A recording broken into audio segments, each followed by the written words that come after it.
You want me to mute it or want me? We are going into a very massive show. Welcome everyone to GG Millions. We are live. This is Tuesday, August 6th. I got my man Misha Grigorev in the house, fresh off a 126th place finish in the WSOP main event. Pretty spectacular stuff. The pregame show today, Misha. I'm pumped up, man. How you feeling? Feeling fantastic. Hello, everybody. I love poker, and I am very excited to dive. We are going to dive in here. I think there's some echo in the background. I can't believe this is such a ridiculous stacked final table. David Yan, your chip leader, been a guest on the show. We got Nicholas Osted, Simon Matza. We're going to go take a look at the all-time leaderboard here for the GG Millions as a kickoff after. Well, we got to give our respect first, Misha. Barack. The man is such a talented player. I think you might have met him at the WSOP. I got to play with him, meet him in person, and he did the icing on the cake after finishing runner-up earlier this year. He does take down the GG Million title last week. We're going to get to take a look at that winning hand from last week where he beat another very worthy opponent and a tough player. They yo-yoed back and forth. It was one of the longest shows we've ever had. It was super, super exciting and finally came down to this. He got short, got in king deuce, dominated to ace king, and it wasn't much of a sweat with the ace high flop. I think the turn was a deuce. Gave him a little hope for the running deuces. You know your nickname's 22. That would have been quite fitting. That is a running ace though, not the runner deuce, and a title there for Barack, as we are going to see again a very, very stacked final table. We're going to go look at the all-time leaderboard for the GG Millions, and pretty special. I think you're part of history again, Misha, because there is 3 people here that are at this final table that are on the top 10 all time, which is crazy. Let's just look at David Yan, chip leader, 34 cashes, 21 of those being final tables, 5 titles. Also got to give the respect. The man has been on the GG Millions as a guest. Great guy, great player. And then if you just go a little further down there, you see the Samuel Wooston, who is a absolutely ridiculous crusher, European, known as 5 titles, and you can see the amount of final tables and how much GG. I mean, it's crazy. If you look at the GG Million earnings, but then go take it to look at the next column. Some of these guys with this type of pedigree, 11 million for David Yan. You can see Samuel, he's got 18 million on GGPoker. There's other poker sites in the world. Most people won't know that. A lot of other ways to earn in poker, and that's just But there are other sites. There is live earnings as well. There's 18 million, and then you go a little bit further, and there is your guy. I know he's your favorite. I'm going to give you the first pick today when we don't talk about that later. You played with him. The man deserves respect. Nicholas Osted. Tell me about Nicholas and you got to play with him in the main event down the stretch. He, of course, finished, I believe, third for $4 million, and we're right there, not far away. What was it like playing with Nicholas? I didn't play with him for too long, but I did play with him day 6. He was to my left, which is not the greatest, but he's a legend. There's not much that has to be said about him. Everyone knows he's a legend. One of the best to ever do it online, and it was pretty special. Very nice guy. Chatted up with him, and he's a pleasure to play with. Well, we're going to see him on the felt. It was also pretty legendary that after the main event, literally get cashes for $4 million, got back home. He was in a $125 tournament as well as the 10K GG Million. So that guy's a serious grinder. We're going to look at the payouts for today. 157 entries, very juicy, a cool $250,000 for second. First, we'll get 319. No deal making is available. So this is winner. You get what you get. 9th place, 45,000 all the way up to 319,000. You can see the payouts, top 5 guaranteed, 6 figures here. And we'll go ahead and highlight some of these players. I mean, we're going to go through it from the bottom to the top, let's say. And this is a player, Voldemar, you may not be as familiar with, but we've seen a lot of him lately. He does have a win, 6 final tables, a crazy stat, 30% of the time in the money, and he has got 15 big blinds. So got his work cut out for him, but a very talented player, rocking the Ukrainian flag. We'll see if he can add another win to his column, as we'll take a look at the next player here, who is also a very talented player and someone known as Hey Allison online. I'm familiar with him for a long time playing in the game. He has not got himself a win in the GG Millions, and that's a tough name to pronounce. But again, the Brazilian legend, got to respect Brazil, man. Always represented at GG Millions. Feels like 98% of the time they're here. You can see 3 cashes, 19 appearances, looking to take his 15 blinds into a parlay, spin it up. Of course, kind of a long shot. We're going to see those odds in a little bit in this particular final table. So stacked, so talented. Having 15 blinds is tough to work with, but we'll see where he positions himself at the table as we go to the next player. Guillaume Nollet, are you familiar, Misha? I don't know, because you kind of watched some GGMillions, you played some live. Are you familiar with this player who does have a win? Are you there? Yeah, I'm here. Cut out a little bit. No, I'm not familiar with him, if you asked. Yeah, you can see 8 million in GG earnings. He's got 10 final tables, 1 win, a lot of appearances, something that highlighted there, that box, 148 times this man has entered, and a pretty good in the money, but that is a lot of repetitions in this tournament. So he's very familiar, very capable, has 18 blinds to work with today. As we take a look at our next player in the lineup, who is, there he is, Simon Matson, maybe regarded as the best all-around player in that category with Nicholas, sort of one of those guys that is just at the top of the top, been there, doing it forever. 19 million in GG earnings, 2 million in GGMillion earnings, and you can see his stack, 26 big blinds, sort of on the shorter of the players, but nothing that he can't do and work with. And you can see that he's also had some great results, but I've played with him a little online. He's a beast. Six final tables, surprising with the 112 appearances, hasn't got the monkey off his back for a win. As you can see, he's going to go for that today. We'll keep a close look on him, a very, very talented player, as we're going to dive into the next contestant. The next person here is Wardska. We've been seeing more of him. He's rattled off 2 wins recently. This was in June, had a huge week in June, winning, and also I think another final table in between. 39 big blinds, plenty to play with, and he does have a lot of his GG earnings coming from the GGMillions. You can see there 1.1 million. It's sort of new, right? 19 appearances, 9 cashes. That's a 47% in the money with 4 final tables and 2 wins. Very impressive player. Going to be keeping an eye on him to make sort of going for history, right? To rattle off that many wins and that amount of appearances. I doubt anyone's ever won 3 and 20. We can stat check that as we'll take a look at the next player here in the final table lineup. There he is. I'm going to let you do a little bit of bragging about him. I know you're a fan, man. He's just that 207 nice. appearances. That's, that's a GOAT. And then the cash is obviously, and then the percentage of in the money is insane. 28%, final tables, 29. Everyone's trying to catch up to him. I'll just put it that way. Yeah, 5 wins, looking to get into that elusive club. We saw the leaderboard ranking. Again, 3 players at our final table that are on that top 10, which is a special treat. Don't think we've ever had that, at least for a long time. Not since we've been showcasing that stat. As you can see, looking to be a 6-time winner and add to his already 31 million earnings on GGPoker. Just ridiculous. So Nicholas Ostedt, fresh off that main event 3rd place finish. We'll take a look at our next player. This is a very, very talented player. Duke O'Haven had a 2-win in a season before. He had 2 wins in the same season, 7 final tables, 95 appearances. Very impressive in the money statistic there, 36%, and definitely someone hailing from the Netherlands that is capable of winning. It's hard to win.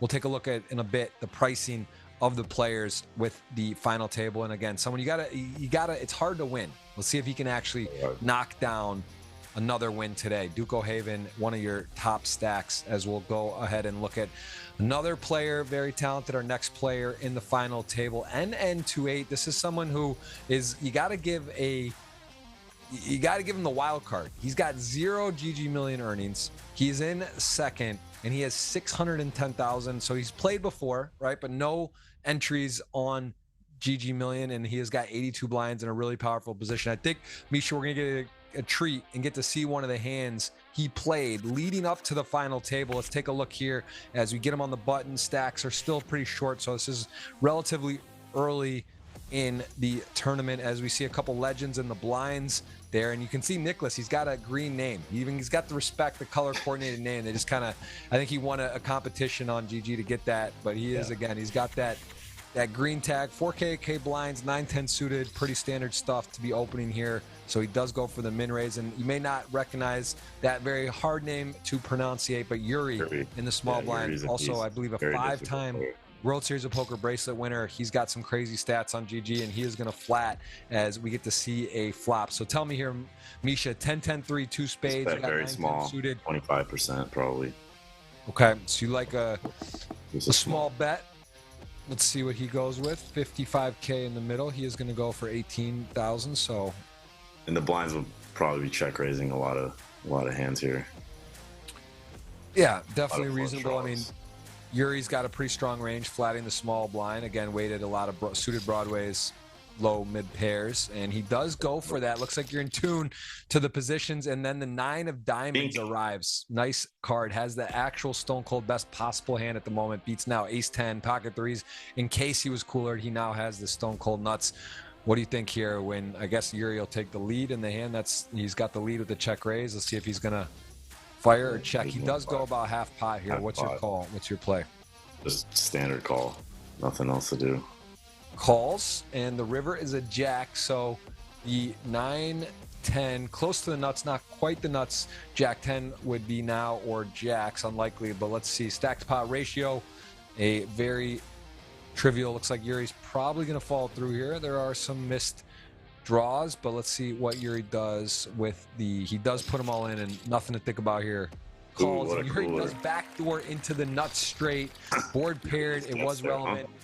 He is going to get the double there at that point. So that was a very important hand for NN28 to get going, and gives you a little bit of look at how you can see the stack size at this juncture of the tournament. He gets up to 650,000 chips. So this is an important hand, and Yuri could have 3-bet. He could. I don't think as played. I like flatting there. Sitting that deep, it's okay. King Queen suited plays really well post flop. I would almost rather 3-bet like King Queen offsuit than. Yeah, no, I think it's pretty standard. And again, on the flop, he does go for an aggressive maneuver. He does check raise, probably looking at NN28, understanding too he's newer. Got the UAE flag, no GGMillion appearances. So Yuri may be completely unfamiliar with the player, leans a little bit more on the aggressive side of the hand, and then he does backdoor into a made hand, which is unfortunate because his opponent had a full house on the turn, drawing dead, which is a good spot, and he did play well, and he is going to get that double. As we are going to take a look at our chip leader, the man, the myth, David Yan, who is got the top stack in this tournament and 11 million in earnings. You can see half of those coming in GGMillion. Are you familiar with David's game, Misha? Do you know much about him? I don't know much, like too much, but yeah, I know he's a crusher too. He is definitely a absolute savage. He's been on, he's just insane stats. 16 final tables, 4 wins, looking to get in that exclusive 5 club of champion. And again, he was the episode back December of 2023. He did come on the show as he was leading the leaderboard at the time as well for GGMillions in the current season at that juncture. 120 big blinds. He has a lot to work with, and it's going to be a guy that really puts a lot of pressure on his opponent. So I think it's going to be fun to watch. And again, as GGMillions, and you can choose your seat. As you've done, you've made some final tables on GG. You get to select, and last week was a very interesting seat selection where our top stack did not go to the direct left of the next biggest stack. That was Adamo. We were debating if he maybe timed out, right, or wasn't at the start, maybe missed that seat draw, because you would think generally you want to be directly on the left of the big stack. So let's see. We'll get to see that today, what David does with his seat selection. And we're going to actually get to see a hand David played here from the and look at this lead. We're not sure the exact time of the tournament, but you can see the stacks 1.9. He's got double Simon at this point, and you can see like 6x, 5x, 8x, even 9x almost Ilya's stack at this point. So this is what you get with David. He plays big boy poker. He likes playing pots. He likes to put pressure, and sort of that Adamo, I guess they're from that part of the world. They play that style, the overbetting, the pressure. They just fight for pots. And here you can see 10-3 suited in the big blind.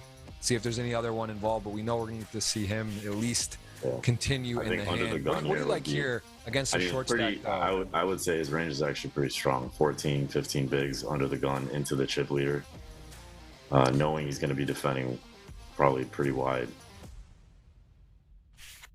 And do you like defending 10-3 suited though? Because even though you're covering significantly, with his stack, aren't really there. Any suited cards probably okay, but typically no, you're just getting super dominated. Even all your 10s, you're flopping a 10, you're not really happy. But here it is, you're never folding now, obviously. Yeah, well, as expected, the defend, and he does flop huge. Flops middle pair with the 10-eye flush draw, effectively not scared of anything. And Louis Ferreira, who is a very, very talented player, is going to lead in here. And let's see if David just chooses aggression right now. I mean, I can see a lot of merit for it. Why not? He just calls, though. Okay. Surprising. Well, now makes the 10 high flush, and he is in a heads up pot, pretty good spot. See if he wants to start leading or checking. Could see either way. I mean, if his opponent does have a hand like kings, ace, queen, aces, he is under the gun. You're never going to get him to fold, but I guess he decides that either way, he's going to probably get the money here and let his opponent try to bluff. So I like the check.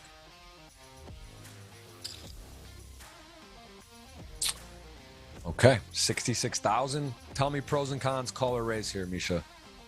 I mean, I would raise, especially if he does have a hand like aces or kings with a spade. I want him to pay for it. He's never going to fold.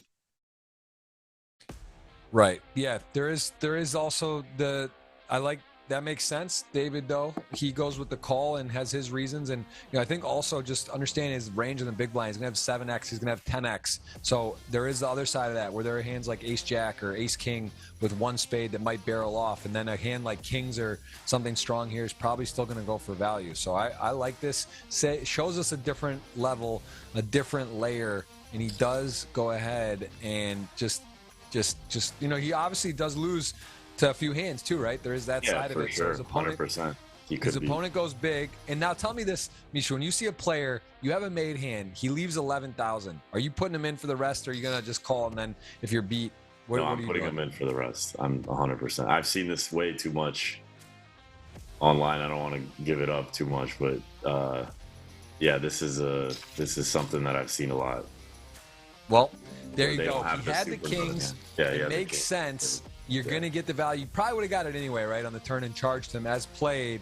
He then still gets the value. And I guess the interesting part would be, let's say that river was a deuce of spades, right? So they would get it all in on the turn. Yeah. He figures the kings may go for it, or aces are going to go for it anyway. And then if the river's a spade, maybe he just doesn't call it off, right? Maybe he decides, or maybe the bet is less. So very interesting. These are the spots I think are the most interesting to look at and to see what the difference is. You say raise, I also like raise, but to think about, what does your opponent have? What are the reasons to call? What are the reasons to raise? He does just call. Yeah, obviously, looking back, I think he called just for that specific reason, a clean river, no spade, because now any spade on the river, his range is pretty dominated.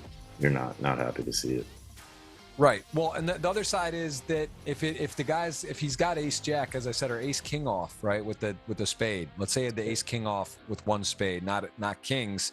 He might just shove this river too. So you get that pickup. So, and then if the spade hits, you can check back. I think again, great to talk about. That's something in the future we were going to look to have some guests on, bring people from the show, talk about hands, get a review of someone, David, again, who's been on the show, and we really do love watching him play. He's got an amazing game. We're going to take a look at the odds for him today.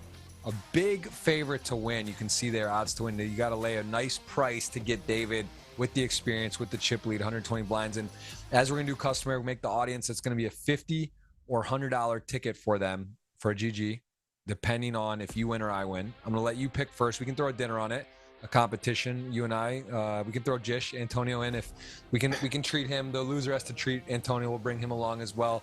I know he's watching, going to get a kick out of today. So we'll let you kick it off with the pick. And then we have a competition. 3 players, 100 units. You can choose.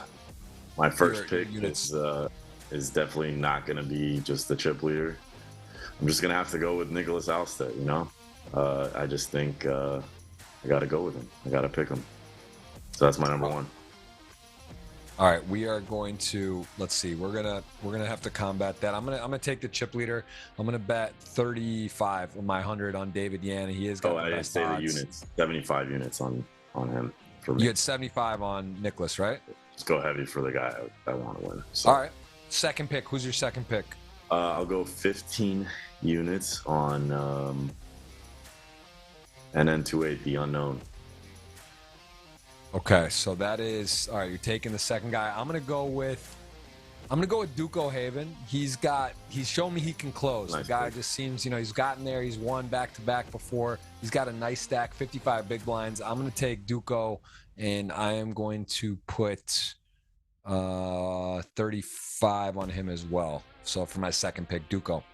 All right, and then for my last pick, I like the stack size. I actually like being not the highest stack, not the shortest stack, somewhere in the middle range. So I'm going to go with Simon. Simon, man, I love your picks. I love that you got Nicholas and Simon. I think the two probably overall strongest, most successful players. I mean, I'm happy to have David. He's also right there. I don't know how much he's playing these days, but he is world class. I got Duco, who I know can close, and I'm gonna go with Wartska, also shown us in the short amount of time, 19 appearances. He's got 2 titles already, 3 final tables. Very, very impressive player. So I will go with I'm gonna go with Wardska. So that'll be, we have 6, the top 6. That makes sense, right? The best odds to win. And you can take a look at some of the long shots there. Vladimir at 27.68 to 1. I mean, that is an attractive price. I think that Hey Allison at 20 to 1 is pretty interesting. How do you feel this stacks up with final tables? Like, do you notice, like, when you've been at final tables, how big of a deal is it for you to have the chip leader top 3 stack versus being shorter? Because I do seem like short stacks are able to kind of spin it up and win. It's not like crazy. Yeah, I mean, my strategy, my style of play, typically, I'm rarely going to be the chip leader at a final table.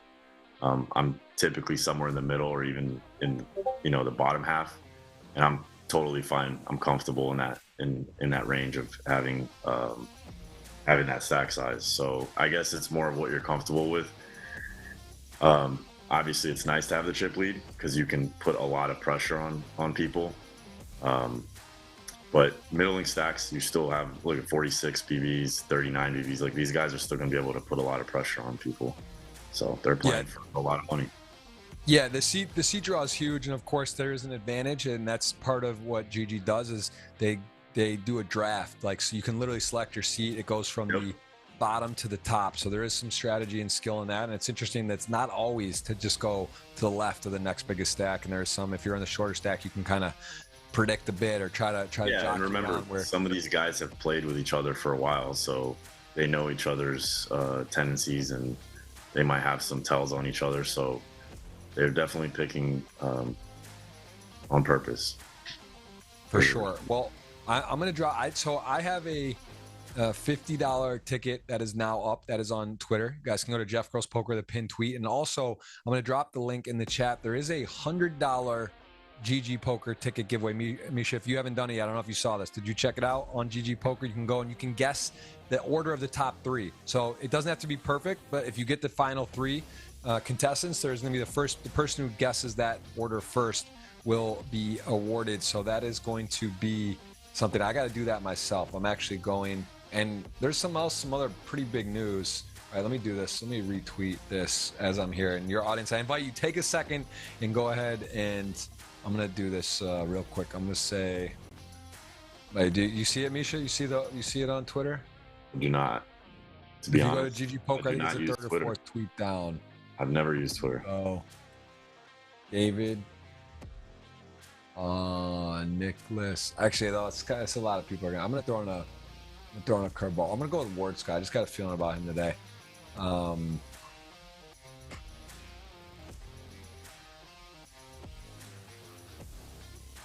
right, let me put that in GGPoker. YouTube.com/GGPoker. All right, I'm putting it out there, guys. If I happen to win, we'll pick another winner as well. So I just posted that. I got my own tweet. Misha, you're eligible to win. I'll throw you in there. If you win too, we'll have to give.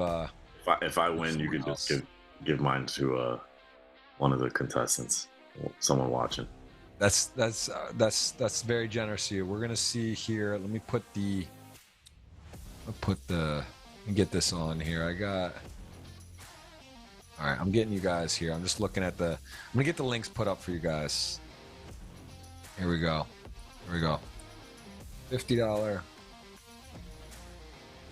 All right, I got that. You got it out? You get your tweet out? No, I don't use Twitter. Oh, so you're gonna have a hard time winning. You might as well. You gotta tell someone that you know about this and get your name on it. You don't even use Twitter or Instagram. I know your Instagram. It's just IG, and even IG is private for just my world. I love it. All right. Well, so listen, Misha. For those watching at home, You're not gonna be able to really get too much info on Misha, but he's tough, and he is the 126th best player in the world currently at the World Series of Poker. He has done that, he has completed that, and he is definitely putting a lot of work into his game. And are we gonna see in the Bahamas? They just announced the crazy guarantee, crazy stuff happening over there for December Bahamas. I believe December 6th to the 16th, or maybe even like 6th to, I think it's 6th to the 18th, but it's definitely December 6th, Bahamas. Will you be there? Most likely, I will not be there. There is enough events in LA.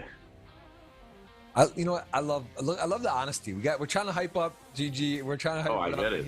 I'm not going to be in the Bahamas. Miami's not far. You can stop in Miami for a day or two. Go over there, man. Come on. What's wrong with you, Misha? This guy, he's the real deal. We're not influencing him, but I'm going to be there. If anyone's coming to the Bahamas, I went last year. Loved it. It was brought back memories of the Atlantis back in the day from the PCA, and this year even bigger guarantees, bigger prizes. And I know Triton, I believe, is piggybacking some events with that, so it's going to be a lot going on there in December. So that's that. And then how about the WSOP online, Misha? There is just announced 33 events, August 18th to September 30th. That is also just recently revealed. What are your thoughts on that? Are you going to be? I have not looked at the schedule yet. To be honest, I have not seen anything, but I will for sure be grinding away at that. I love playing on GG. I think GG is fantastic. Obviously, it's just the best clientele to use, and it's amazing. That is there you go. Misha's not just a yes man, because he's saying he's not even coming to Bahamas, and he's talking about the GG and the client and all that. And we have, speaking of that, the news, I don't know, I know you're not on socials. You heard about GG and WSOP or no? Are we breaking news for you? 500 million purchase. All right, so you're not oblivious. You're just not on social. But there it is. That is some of the biggest news you'll hear in poker in maybe our lifetime. That the two Titan brands, you got the WSOP that got bought by NSUS and GGPoker, which is the software for that, and that is a major deal. And this is something that's been talking about for a few years. This is something that I've heard about. I'm sort of in the inside. I've been going that way. Oh, it's happening. Sure. It's not. It doesn't. Yeah. And then I heard by August 1st. Or it probably won't happen, and there you go. August 1st, it got done. This is massive news all around for poker players, poker fans in the world, and this is going to really change the landscape of the game. So, yeah, super excited to be a part of it. Super excited to be here doing GG Millions. There's live GG Millions at some of the stops. There'll be more info and event stuff on that. We're going to be also kicking up the GG Millions, doing more for you guys. We're going to have more pregame show. We're going to have some postgame stuff in the future. We're going to really be gamifying it, and stay tuned for that. I see a lot of familiar faces today in the chat. Let us know where in the world you're watching from, and we are of course going to be playing to a winner today. If you had to bet, Misha, you put your 75, so I guess that's the question, Nicholas, but if you got $100 to bet today, what would you do? You had to pick 3 for our game, our format. How would you wager 100 units today, though? If you had 100 and you could pick anyone, forget about we have to alternate different people. What would be your 100? I'm just going with my guy. That's it. You just ride 100, just firing 100 if on I could. I didn't want to pick 3. I was just told, this is the standard. We pick 3. I just want to pick 1. I'm a one-person pick type of guy. I don't need to pick 3. Let's just put all 100 units on one person. Why have 3? Ladies at home, look at this. He's a committed guy. Misha, do it. Can the girl, like the fans, let him know? We don't usually do this, but you're talking about this. You're in LA. You kind of like whatever. What's going on? What's happening? Are single available? We do have female listeners out there. Did Antonio put you up to this? No, he didn't. I know he'll enjoy it, and we gotta. We're just figuring it out. Everywhere I go, yeah. I mean, I don't know if anyone watched day 6, but I was at the feature table, and my good friend Norman Chad just nonstop kept talking about how I was single. I love Long Beach and Venice, long walks on the beach. Oh, Antonio might have whispered something in his ear, give him a little nudge. Is that what happened? At this point, I think Norman Chad's on his own, just going after it. He just can't help himself, and he just he wants to see me in a relationship. Well, ladies, gentlemen, and nowadays everything his, her, him, all this stuff going on. I guess I shouldn't say ladies. I should say out there in general. I don't know. We're not getting too far into everything, but anyway, we're gonna be diving in. We're gonna be checking out the final table. We're gonna let's talk some poker break. For 5 minutes. We're gonna have a break, and then we're gonna dive right into the action. See again a legendary matchup. 3 of the top 10 all time here battling today, and we got Misha Grigorev with us. Everyone, enjoy your break. We'll see you in 5 minutes, and we'll get right into it.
All right, we're back.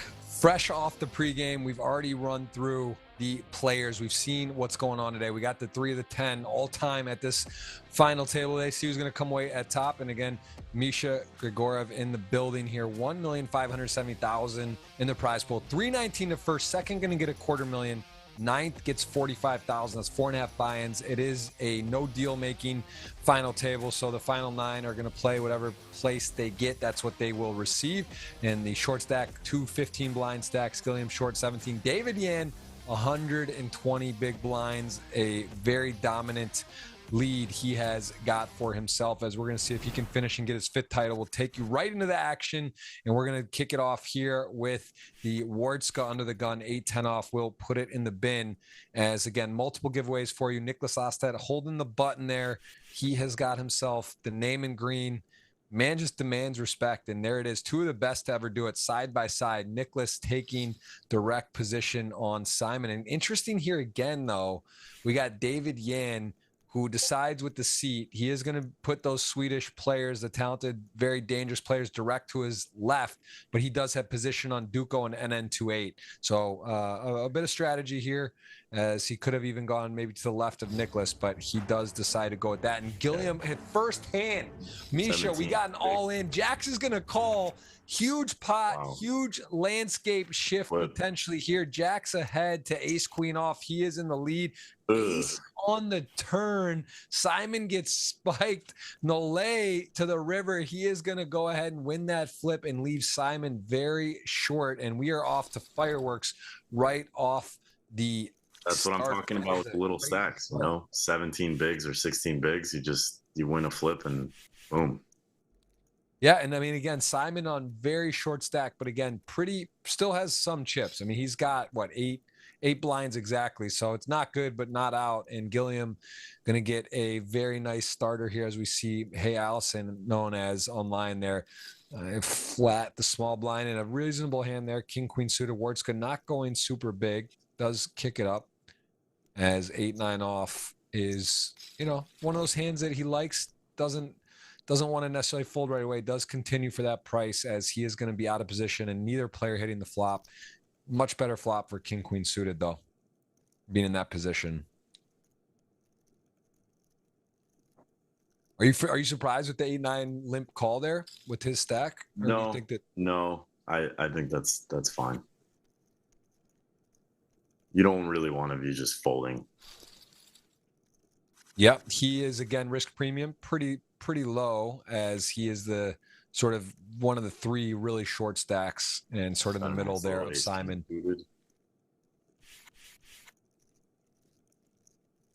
I like the discipline by Simon there, just a snap fold ace-5 suited. Yeah, see Duco come out with the raise. I mean, early position, one of the big stacks, doesn't mean that he's going to necessarily have a huge hand, but doesn't really have fold equity and doesn't want to be kicking that in. Ace-10 off here, Voldemar. Tough spot. You 2 shorter players. This is your sort of nightmare scenario. You flop top pair. To get away from this. You're just kind of guessing. And, you know, this is what the great players do, though. They play post-flop, and they are willing to make big folds or big decisions, and he's going to have one likely on future streets. Of course, could spike a 10 or running hearts, but at the moment in dominated position. Correct. With the stack to pot ratio, it's going to be really tough for him to get away from this. Yep, 5 no help, and he is now in trouble, as ace-king suited on the ace-7 deuce, realizing in pretty good shape here. Of course, heads up pot against the big blind range, going to have some weak aces, and also have some flush draws possible as the 2-heart draw. So we'll see what he does sizing wise.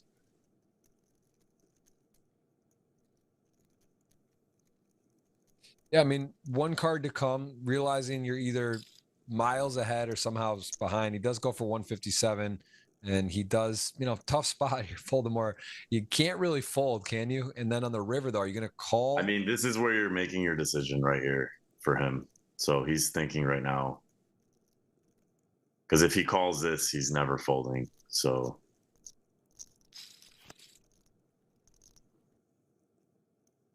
well, you say that, and likely not, but at the same time, he may think that Duco doesn't fire the 3rd clip with a variety of hands, and he is gonna get the deuce on the river. I mean, this is just obviously such a great spot for Duco, realizing that now it's like he's really not losing to almost anything. I mean, unless somehow, there was like ace 7 or ace 5 that just like check called and hit it. But again, it just and effectively the nuts, about half the SPR here risking. And now I'll be very curious what Voldemort does when he gets shoved on, because it's not a fun spot.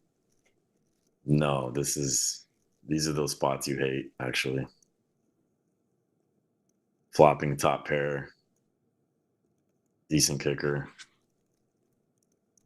Yeah, you can see the chess clock. Do you use clock, Misha, when you're online? Do you burn a bit of clock sometimes just for balance? Or Yeah, I mean, I make my decisions pretty quick, but in these spots right here, I actually like this. Here he knows what he's gonna do. There has to be a little bit of meta in this, you can't just. But I haven't played much with Duco. I don't really know much about Duco, but I'm assuming, him being the big stack, he would be doing this with a lot of hands other than just ace king. Yeah, and I mean, look, Duco covers, but it still is, if he's shoving, Valdemar knows he doesn't want to just give 300K more of that 6 stack remaining. So like he does have bluffs. There is some very short stacks. Let us know what you would do at home, audience. This is definitely a very tough spot. I mean, one of the more difficult positions. Yeah. ICM is so powerful at this stage of the tournament between 8th and 12th. 9 remain. And he still has there's still 2 short stacks with him. If he folds, he can still battle. He's going through the blinds. He does have the 10 of hearts. So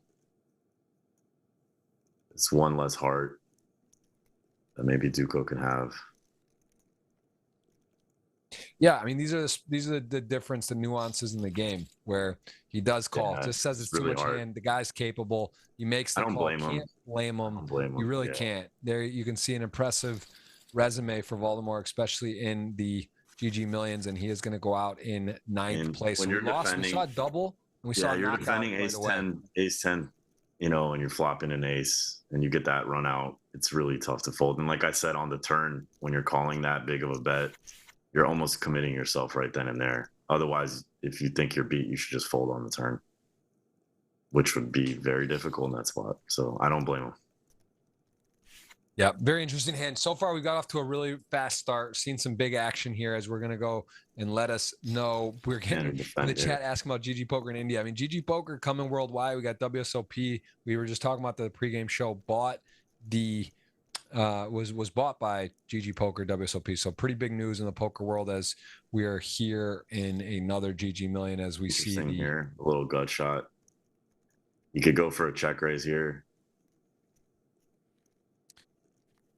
Yeah, King 10 got the 10 of hearts too. Could get creative on some hard runouts of, although that would be problematic. And again, Wardska and Duco, 2 more of the staple players that have been around. They've each won two titles as well. So this is could be a big run out here. This is a potential problem for Duco. There's some money cards. Ooh, and he just gets it on the turn. That's also, there's some good cards. That was the best card. He makes best card. Nut straight and ace queen. You check raise someone and it just comes on the turn. It's like crazy turn here. Although still not out of the woods, right? As to dodge, obviously hearts, and he's just taking. There's still hands that you're losing to, right? So I love the big bet here.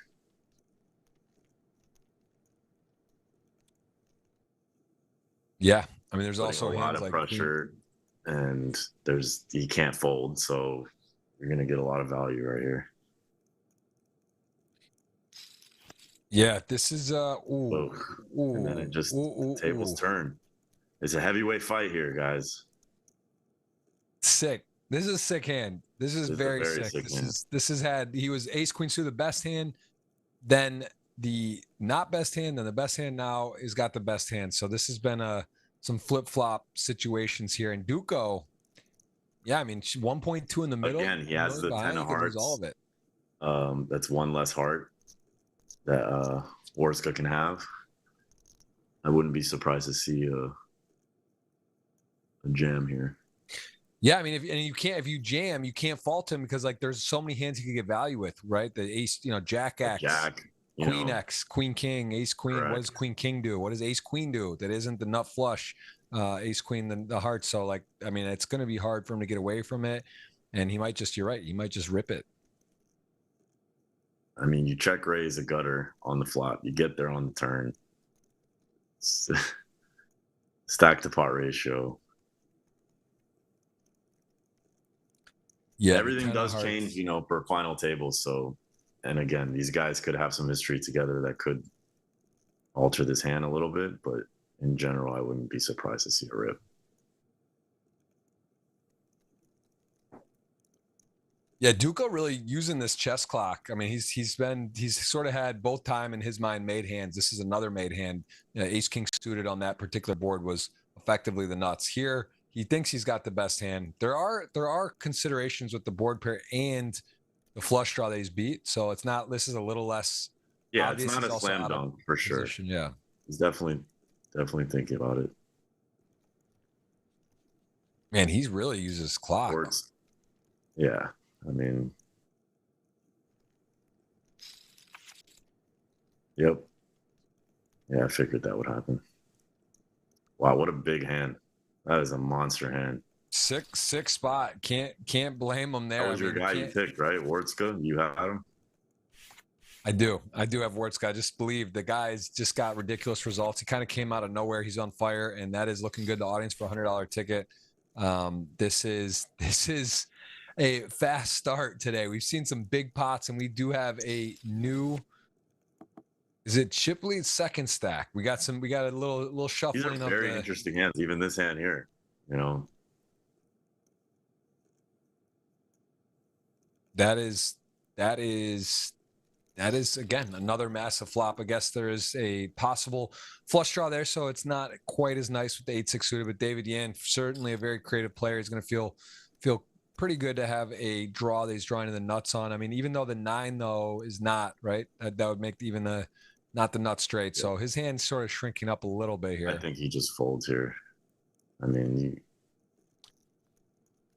that price is pretty attractive. Even though the 9 isn't the nuts. I mean, an 8 or 6 could be good in his mind. A 4 makes you the nuts. It is not a club, though. I don't think he can fold for that price. But you're right. It is. I mean, it's dicey, right? You start getting pretty thin. Out of position. Ooh, that's why he's David Young. Goes for a He doesn't disappoint. He doesn't disappoint. He doesn't go on the flop. He does it on the turn. And now, I mean, look. This is a pretty board got a little scary if you're NN28 all of a sudden. The top 2 on the flop, there's 2 more overcards, there's straights available, there's flushes available, and 1.4 in the middle. I'll be very curious here what David does. And again, he's a man with a plan. He's not a guy that just usually check raise and gives up. He knows what kind of card river and what he's gonna do in theory, right? He knows what he's thinking on here. So let's see if he does continue.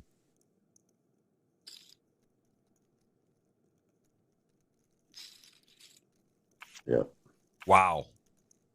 Does shell it, does get called. 10-7 suited, going to pick up a huge pot. And here's our unknown. Now the chip leader, NN28, came in second. You saw one of the highlight hands where he had the 10-9 suited, got to Cooler Yuri. He is your chip leader all of a sudden, and a wild card from the UAE.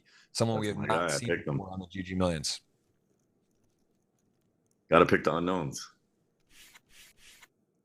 Got some respect the unknown out there. That's true. That is a little spin up going here. He's got 4.7 million.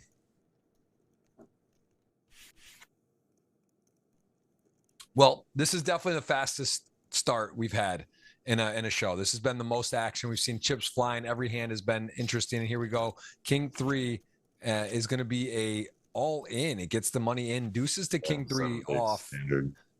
As we will see a river, a heart would be good. So it means a King 3 or heart. Deuces in the lead. And there's a heart. Sorry, that is son. A peel, a slow pain. That hurts. That way, the 5 of hearts, just enough. The next lowest heart available. The 5 of hearts will do it in for Simon. Going to go out in 8th place. A very talented player from Sweden, rocking the flag. Going to leave it up to Nicholas now. Of the Swedish players, Austria represented, of course, Brazil represented, and we are down to a very quick 7 today in this. That's how it goes, you know. You get jacks, you lose a flip, you get another standard spot, and that's it. So you got to run well. Yeah, that was a wild start. That was a wild start. David Yan, ace 8 suited here, going to open the button. 4s from Nole, just call, gets a brick flop again.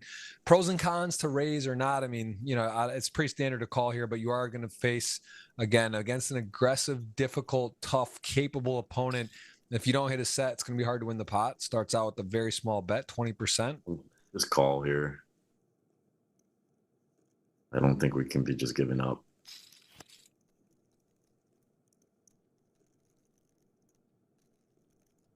Like a little tank check. Nice. Yeah, I mean, this is, again, one of the cards where there's no club turn, doesn't pick up additional equity. David Yan does decide to check back turn. Now, 4s has the best hand. Board's always going to be a little scary when we don't hit a set. It is a 10 on the river. Let's see if he's able to get to showdown here. I think he's going to call even a bet on the river, probably. I mean, the pot's not that big. There we go. Nice hand. Takes it down. Nice pot for Nole. Going to go ahead and get to a river there. Shows down a flip in hard to win out of position against a tough player, as we see 7-handed under the gun. Wardska 4-5 suited. You know, he's got the second, tied for the second biggest stack, let's call it, 4-5 suited. You know, not typically the type of hands you want to play under the gun. 5 high, even though it's suited and you got a big stack. So many players behind, and he does get out of the way as we see another blind on blind. Queen 10 and King 7 suited. No one really short right now. So this is curious if Nole actually, oh wait, 376 is all he has. Yeah, just a rip. And doesn't think long. Forget about ICM. He knows he's super short. Got to get something going. He does call, takes a stand, has the best hand, gets a massive flop, needs runner. Not going to be a double. Hey, Allison there from Brazil. Vamos, gente. All the Brazilians out there. Boa tarde. Good to see you. And there is still a Brazilian in with the double up there, staying alive, as we've seen a lot of all-ins, a lot of action off the get-go. He only had 10 bigs. Yeah. Snap called. Snapped it off. King 7 suited, made the right call in the sense of being ahead, and he did hold.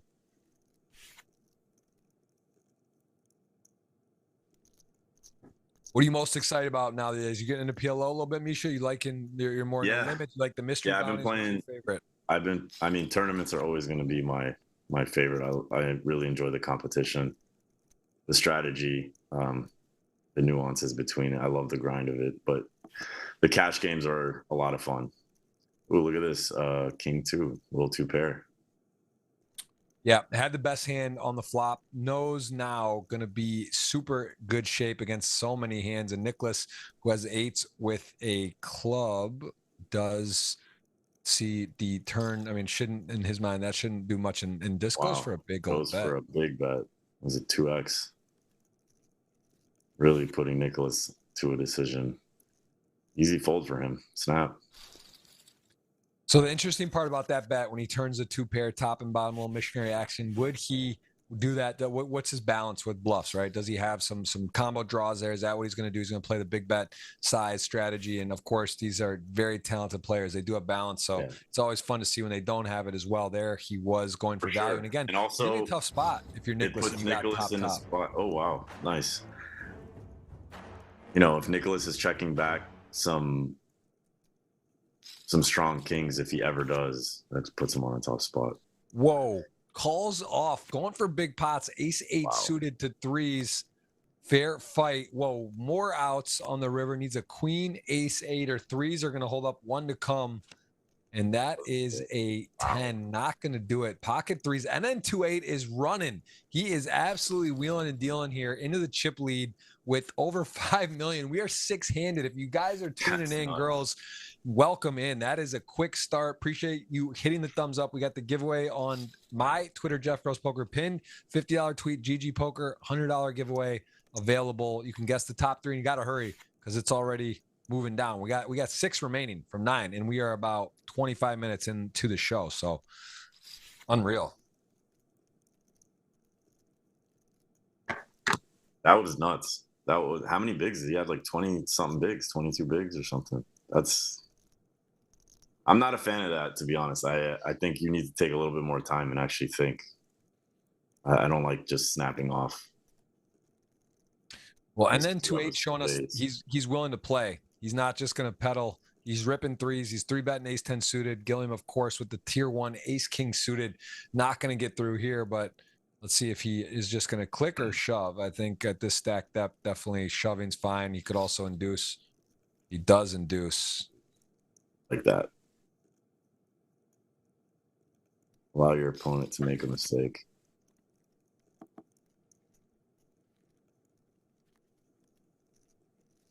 Well, the ace-10 suited going to come for the ride here.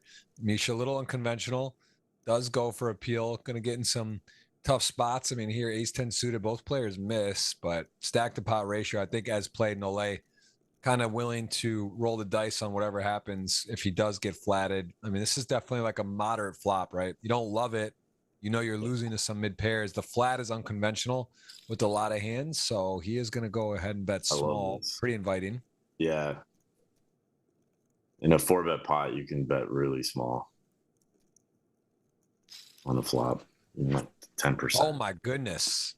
Ugh. Oh my goodness! This is a wild hand. This is an actually wild hand. There's so many variations, iterations, difference in flop play. Could be the pre to click it versus shove, and now the 10 arrives, and I can't imagine NN28 with this much in the middle having a 10.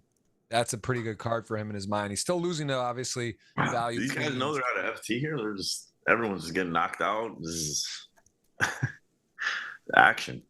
This is problematic for Gilliam. He's going to check back now, see if he can maybe not have to.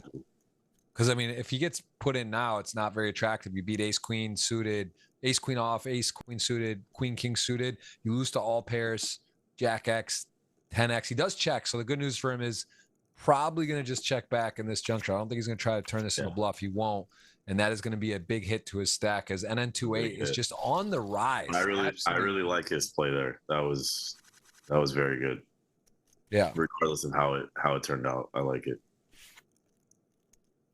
Yeah, he went for a lot of value, got unlucky, and then he didn't end up getting stacked. So Wartska ace-9 off, going to go to work here, 3.5 million, a lot of chips. And David Yan off to a little bit of a rocky start, but still sitting comfortably tied for second. Fireworks today. We have got fireworks. That's what this has been. The unknown is chip leading.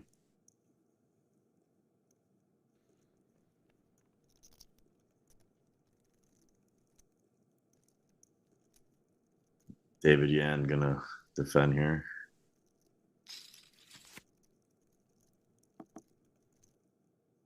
King 7, ace 9. Both players. Well, I shouldn't say both. I mean, David doesn't mind the flop, hits top pair. Wartska misses completely. You just want to play this super pot control. Try not to get the pot too big. 7 arrives, doesn't really change much as he has just still kings with the kings and jacks, 7 kicker, but does at least it's a brick in his mind, right? It's not going to change much and block 7s or whatever. He's feeling pretty good with the check back.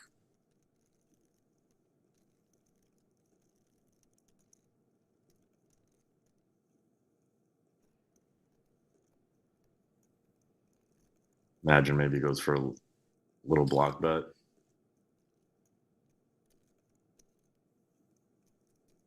Yeah, I mean, look, you beat a few hands, but just decides that not worth it. Gonna fold 9-10, queen 10, maybe some other hands that David's creative with, but good instincts from Wardska. Gets out of the way, didn't think long about it. As we are gonna see king 9 off here. Does he want to start? I feel opening? Like a Damo would have just went for a raise there on the river, or triple barrel that. You know, that's the difference. Adamo definitely likes to, you know, if Adamo has 1 ace, you know, that's what's happening. Yeah, he's again, David's sort of in his camp, right? Adamo known a little bit of a lone wolf, but he's got a crew, and also Australia. David Yan plays a fun style, big boy poker, and definitely keeps you on the edge of your seat as everyone welcoming in to the show today. We will have the giveaways queued up for you. And Chad Wellington, appreciate you, man. Good to see you. Greg Curtis, a lot of familiar faces. Please say hello. Let us know where you're watching from in the world. We have got ourselves an international final table as usual, and some of the 3 of the top 10 all-time GGMillion earner player leaderboard here, one already bowing out, Simon Matz and Nicholas Ostedt, who just took third at the main event. Most people thought he was a shoo-in to win, but that final table got a little carried away, and he's obviously playing to win and playing big boy poker. He got third place for $4 million, pretty good ROI off 10K buy-in. You battled with him. Misha took 126th in that tournament. Deepest run. What was your deepest run before the main, or that was your deepest? I'm sure. No, Right? I had another run in LA. I think I got 13th in like the LA Poker Championship or something. But first cash in the main. That was a heartbreaking main. What'd you say? First cash in the WSOP main. No, that was actually my second. I played the main that was my fourth time. I've cashed it twice. I cashed it the first time I played it. And then didn't. I see that 21, right? 2021. Yeah, that was the first time I played it. And even that time I had a really tough table a lot of the way through. I played with Petrangelo. I played with Lannis. You know, Lannis is one of the biggest crushers in live tournament poker, period. It wasn't easy. The main is not easy to cash. It's a tough tournament. There's a lot of people. You got to dodge minefields throughout the entire thing. It is. A table draw is so important. You alluded to it. It is, you can get a great table on day 1 or 2, which helps a lot. At some point it does start getting a lot tougher as the days get there. What day were you? 7 or 8, 6, 7? I busted in day 6, about the middle of day 6. Yeah. And my table then was tough, I had Foxen on my table, obviously, Nicholas at my table. It was not easy. There you go. Wartska gets out with the 9 high flush draw, doesn't want to peel there with 1 to come, decides to cut the story. Just too many downside rivers. Can he get paid, and is he even good? So does get out of the way there as Nicholas does chip up. Been quiet so far, 1.8 million. This has been an action-packed final table as we see our first blind on blind. Wartska and then N2-8, King 4 suited, 2 of the biggest stacks battling. Let's start with the limp. Exciting thing, not to get away from this super exciting hand, but Antonio Esfandiari, one of my best friends, and his wife, another one of my best friends, both of them like family. They surprised me, drove down. All Antonio's wife's planning. She woke up like 5, 6 in the morning, and we're driving. Took all the kids, That's her mom awesome. to watch the kids. It was it takes a village to get to where you're at, and it meant a lot for that support. That's exciting. It is nice. There is something special about deep run in the main event. That's super, super deep, but it's fun to, it is. People start texting you, calling. It's like, it's just one of those things. Every other tournament just feels a little different. That's the one where people know it's meaningful, it's powerful, and it's a day or it's two. It's amazing, the support that you get from your friends, for people that know how much you play poker. It was amazing. I had one, obviously another crusher, Brian Rast, who also never made it to day 6. We made it to day 6 together for the first time. And I was like, wow, you've never made it to day 6? I mean, you're a legend. I think Antonio's deepest run's like 24th or 7th. Yeah, he got 24th. And guess who busted 24th? Rast, right when Antonio showed up. I don't know. Must be something to say about that. No, but it was great to have that experience with a friend, to be able to kind of meet during breaks, and because it's a lonely time being out in Vegas grinding every day. For sure. Yeah, it's also, you can, it's hard to, you want to be immersed in that moment and what's happening. You don't want to be like just going around hanging out or talking on the phone to people that aren't there. You want to be in that zone, know what's going on, start talking about players, start talking about strategy, blind level, Annie, all this stuff. So that is nice to have some familiar faces around. Again, 2 of the people you mentioned, 2 of my favorites, 2 of my best friends, and those guys are some pretty significant card players. Also, both been guests on the show. I think when Antonio was guest on the show, I believe you were over at the house when we were at Antonio's house. That was that. You even show up on the Zoom right now. He committed himself to a very long final table. I had to jam that one through. I knew that was I had to tell him. He asked the time length. I had to give him on the estimate shorter side, but yeah, he stuck that one through. That was he's getting to be an old man. That was a long day for him. Yeah, you're taking time away from his wife and kids. He's in the archive now. He's in the He's in the archive of the GG Millions, which is important. Good to have Antonio and good to have you today. Good to have everyone watching. We're having fun. We're going to see ourselves in high-level poker. So far, we've already seen a fireworks of action as we see aces. Warska could get in a little trouble here. Nicholas with the tier 1, hand rank 1. AA American Airlines, all you can eat, just an absolute beautiful sight. And the big blind, I mean, live and online is a little different, still pretty, but there's nothing like live peeling those aces. Sometimes, if you've been rusty, you kind of jump out of your sheet a little.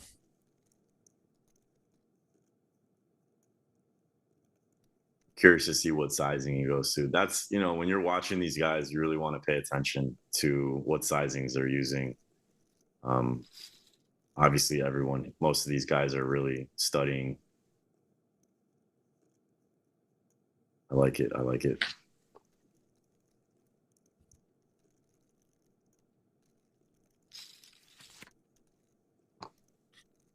All right, sevens and aces. I mean, the flop is just pretty nice. The 2 club king high. I mean, sevens. This is where you can start, as you say, no set, no bet, or it's like, oh, I'll see a flop and I'm going to get out of the way if it's sort of dicey. King high, this is sort of in the path to get away. But again, like this 30% about, right? This comes right out betting.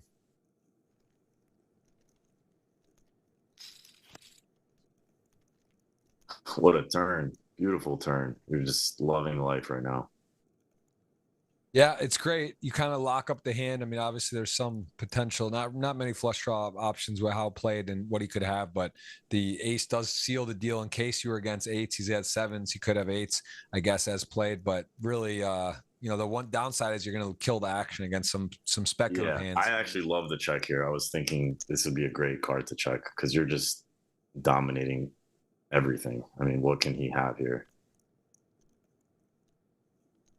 You can't just always be scared that he has a flush draw.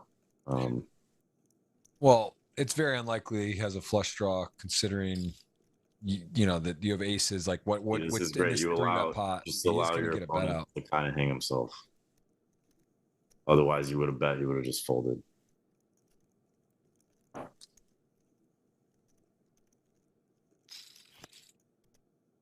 And ace is full on the river. Nice life, nice spot for Nicholas. He is going to check, and I mean, Wartska, does he continue the story? I guess like the hands he basically just telling him right here to bluff the ace. Yeah, he gets queens to fold. He's making it look like he's scared of the ace, obviously. Queens to fold, jacks to fold, something like that. But he does wave the white flag, just decides that this is not going to be the play. But still, I think if you look at it from the perspective of Nicholas, he probably got the extra, right? He got an extra. You got the extra. You, get if you got an extra. You got an extra 200-something K in chips that he wouldn't have got if he bet.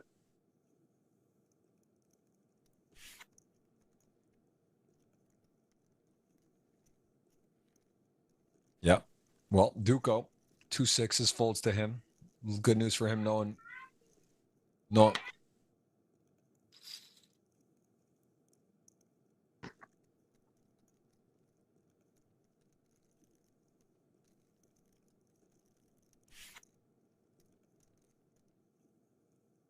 Just gonna probably get this through.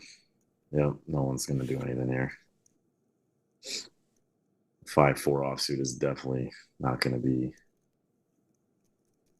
Yeah, I mean, Nolé's got to be happy to be here. He did win the flip to start. He would have been out 9th, so he's in 6. He's super short, but he is still in. It sucks. He doesn't even have a hand that he can. Oh, he still defends.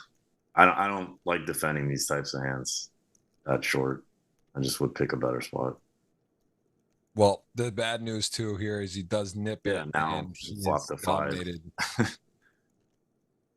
Can't fold. There's another 40K gone.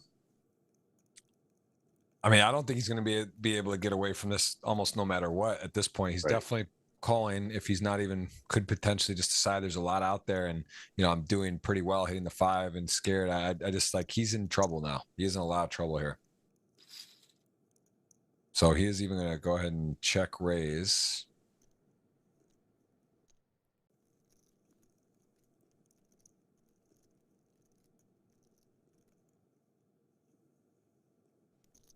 Yeah, this is I mean, this looks strong, obviously, right? well, Duco's still pretty pumped about this spot. I mean, he also doesn't have a spade. He's beating flush draws. He's beating 5x, which is not a lot of 5x to be fair. I mean, does considering you can defend it 5-4 off, maybe there is a lot of 5x, but really he's in great shape. I mean, he's okay if he's against the queen. He'll suck that up and take the L. But yeah, he's going with his hand. And Gilliam now. Now he's basically Yeah, he's in there. He is in there, and he is in need of a 5, or he will be out. There is a 6 of spades. Running spades is spade no longer an option with the 6 of spades, as that is locked up for the knockout. We are down to 5 in very fast fashion, under 45 minutes. This is about 40 minutes in. We've lost 4 players, and we are going to go to a new blind level, 25K, 50K. Ace, king, eights, a couple of real hands. Duco with king, jack, 5-handed. Going to kick it up.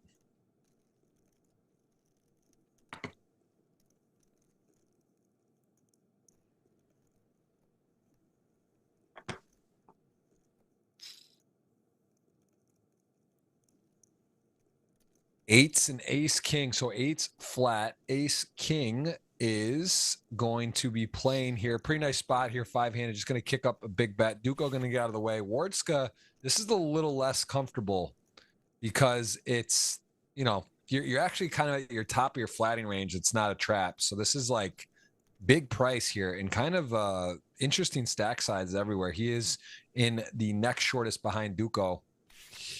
I mean, okay, good discipline there. Yeah, I think that's definitely. I think that's the right play. It's just tough. You're not happy, but it's the right play. Yeah, he still has 2 million. A lot of chips. 40 bigs. You don't really want to call with a pair out of position against a chip leader. Yeah, I'm almost like he had to make a stand, and that's the thing. You really, with 40 bigs, got 8. Even if you think he's, getting out of line, which I don't think he is, it's just a really tough spot for yourself with 8s.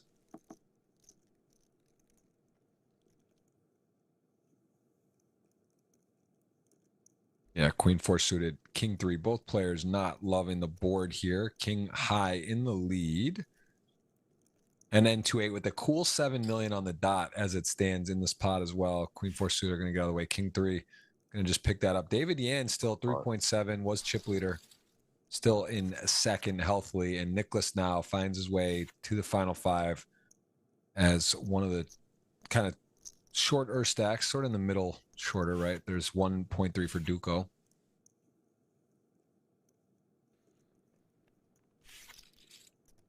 I like the discipline folding. In a non-ICM situation, queen 7, there in the cutoff would be an open.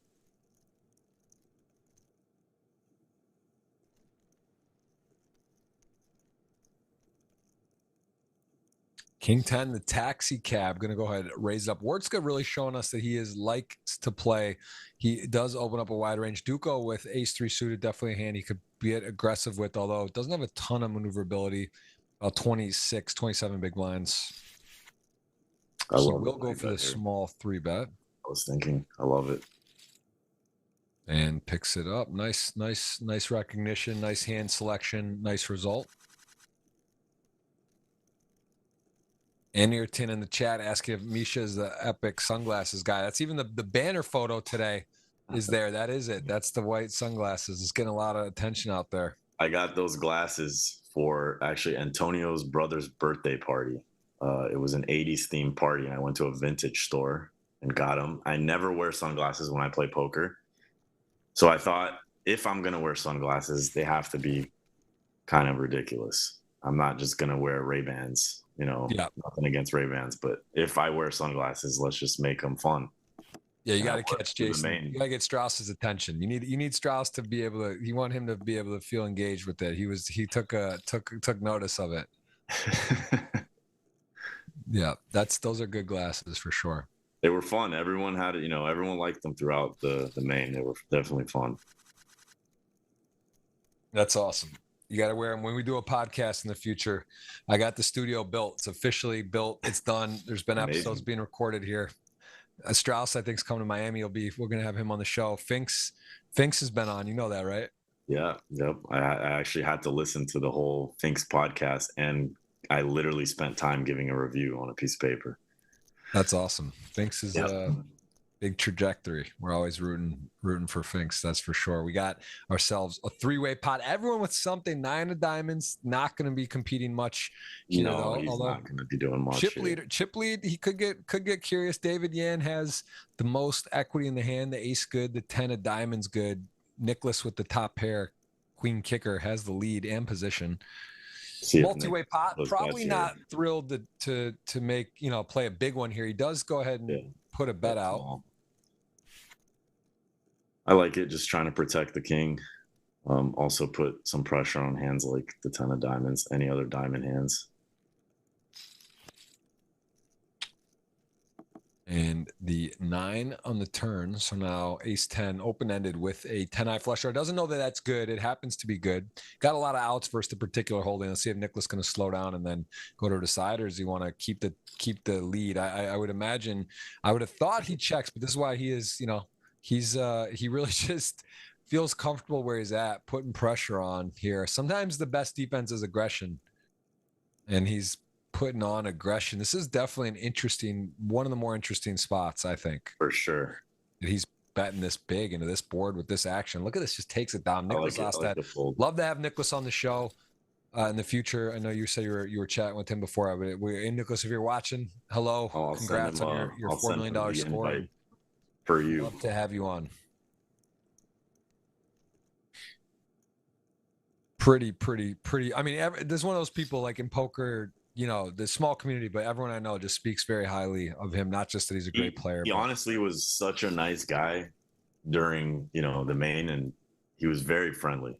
You would think just playing on the computer, it's like some robot, no social skills, but that's definitely not him.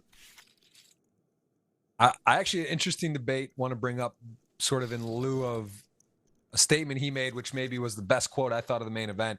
He was saying, they're saying, oh, it's tiring playing 8 days, 10 days to make the final table. He said, try playing 40 tables, for a month straight every day and talk about tiring. So, it's interesting. It's all perspective. I have heard some bigger names in the poker world discussing this, and I think it's going to get brought to attention that it's a bit of a debate on the main event. Should it be a marathon? Because it definitely is tiring. You got 50, 60, 7-year-old, 80-year-old men, women playing.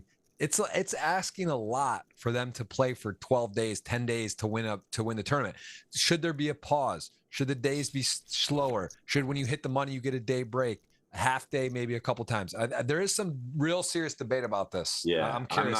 I don't like the break. I do like the break for the main event like it used to be, the November 9, things like that. I like that part just because you can build a lot of hype for it. I remember there would be more people that came and watched. You don't even have Twitter. What do you care about the hype? You're not a hype guy. I mean, it's the main event. I'm always going to. Would you get a Twitter? Would you have made a Twitter account if you final tabled made the final 9? Would you have opened Twitter? I might have broken down. That might have been the cutoff. All right, fair enough. Well, listen, the audience is here. We got a great show, great people watching as usual. I want to hear the debate. Maybe you have an opinion about this. Do you think, type 1 in the chat if you think the main event is pure, it's great how it is. Type 2 if you think there should be some sort of adjustment in the schedule to allow for some breaks, pauses, to make it a little less tedious on the schedule. So I want to hear your thoughts on that. 1, for good. 2, if you think it could be adjusted in some way, shape, or form, as Nicholas gets that ace on the turn here and has the winner in the hand again. Flushes out there. He does check. So goes for the king queen. This is why it's so interesting. Why here not bet, but why the king queen go for it in a multi-way pot? And again, he was right. I mean, both times he had the best hand. This time he did check back. Another time he went for value. So again, these are the interesting things to look at. Why here? Why not there? Why the sizing? Why the check? But he has his reasons, and he has got a healthy stack brewing. 2.7 million, good enough for third place currently.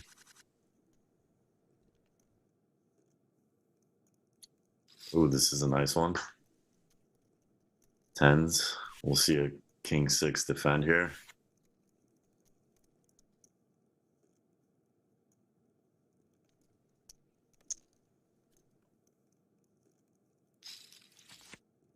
Two-day turbo main event. That's an interesting thought. Yeah. Oh, nice. Just flopping a set. You know, it feels so good when you just flop a set.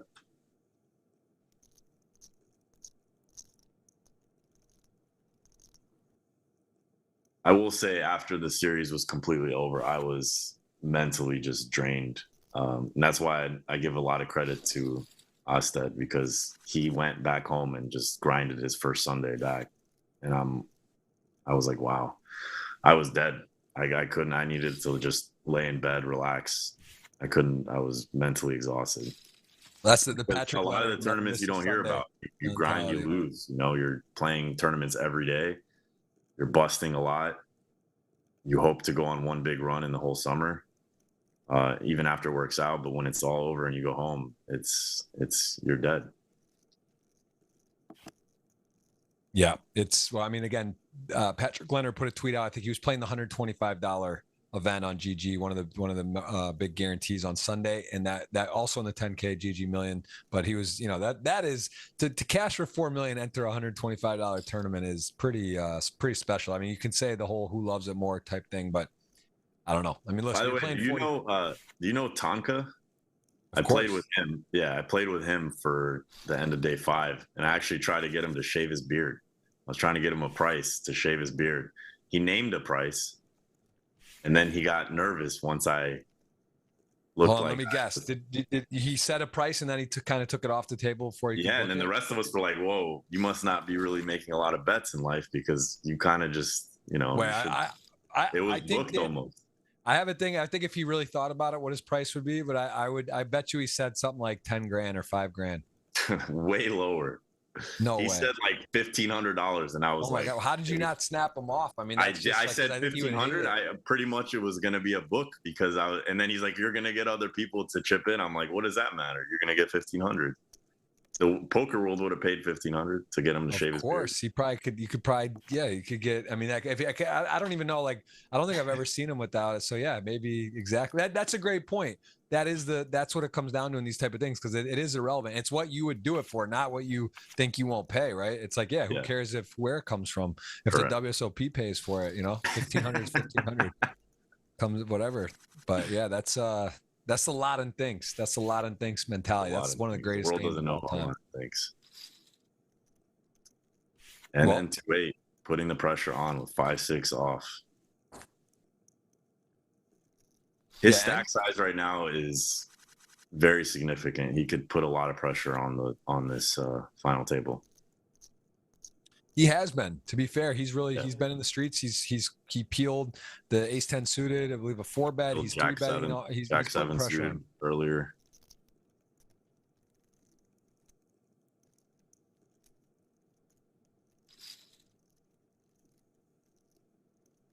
I like it. These King X, offsuit hands, 3-bet instead of just calling.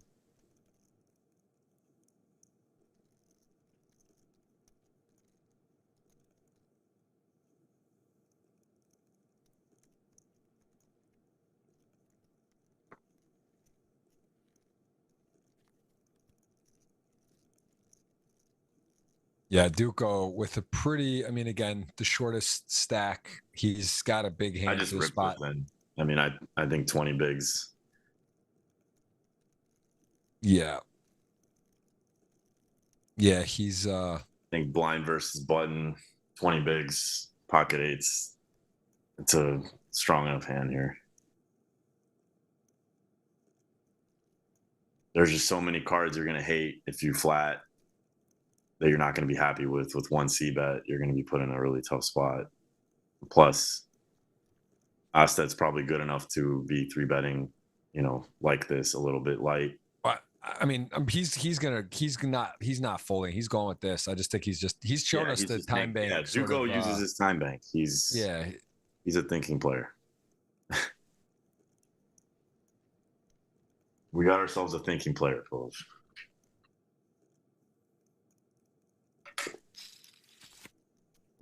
Oh, call. Wow. This is a great flop. Top pair, second nut flush draw. Yeah. Well, so again, a little bit. high tech, right? Duco goes to the streets, and it's going to end up being they're going to end up playing for it, likely for it all here. I mean, this is a good flop for Nicholas when he turns a hand to the bluff and hits this top pair, king high, flush draw. Pretty big and flop. Again, the stack to pot ratio, right? It's no diamond.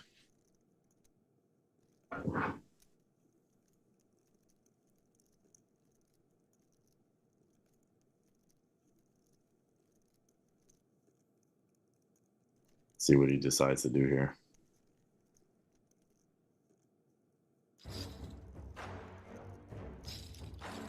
Whips it in, snap call. Yeah, well, fair fight. About 50-50 on the dot. You can see the king arrives. That is going to shrink up to a very, very, very specific card needed, and that is not it on the river. That Beautiful. Is going to be Nicholas going to go ahead, and this is the one I'd love to put in. I'd love to plug this in, check it out a little more. I just think it's a little cute with eights to flat.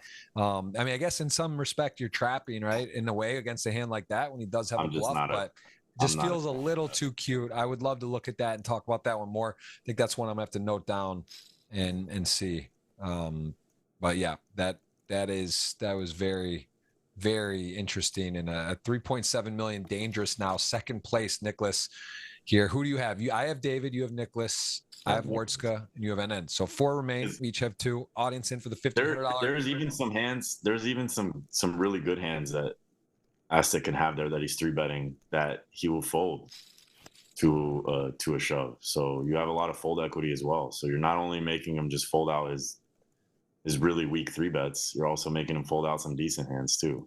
He's not just going to snap off, 22 bigs.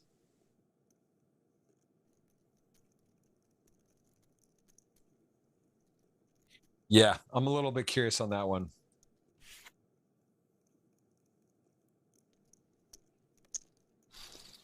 More than half the deck's going to come. That was a good flop for, not the worst flop for eights, not a great flop. I mean, the other side of it is you close your eyes, or you just say like, look, like I'm a player's capable of bluffing, and I'm going to let him sort of bluff off, like I'm going to play it as post flop. And even if it's kind of scary board, I'm going to likely just call down or whatever. Right. There is some merit to that, but yeah, definitely higher variance. Way too many, like more than half the deck's going to come. It's going to be, all cards. Yeah, but the point is, sure, when he has king 10 off or some bluff that has the actual equity that's close that you might be able to deny, but when he does have a hand like king 6 off, like that's, and you're in position, that's not a bad thing though, right? Like half the deck's yeah. But you're saying like that scenario, that's taking a little more high tech line, going post flop, and maybe a little higher variance, but you get some more value out of bluffs.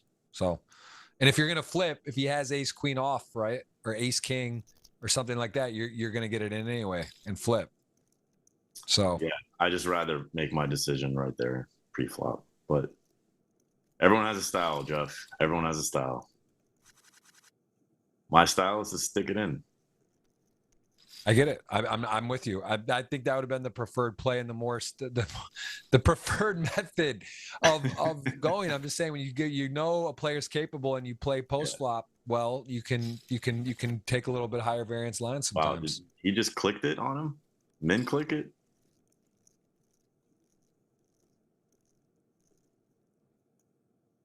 I'm sorry, Jeff, did he min click it on him pre? I didn't see that. Yeah, there's exactly. Let me just double check that. I'm gonna hit the. Yeah, we're seeing 6-7. Gonna make 2 pair ace queen suited. Wow, look at this. Love it. Watching here, just double check it. So yeah, he bet on the flop. It was 136 into 414. But you're saying pre-flop. Yeah, and then he just called I mean, this is what happened here. He's got 4.3, 7.3. This is, I mean, he's basically got everyone's stack in his stack. That's close, right? David and Nicholas combined equal his stack. Wardska 1.6.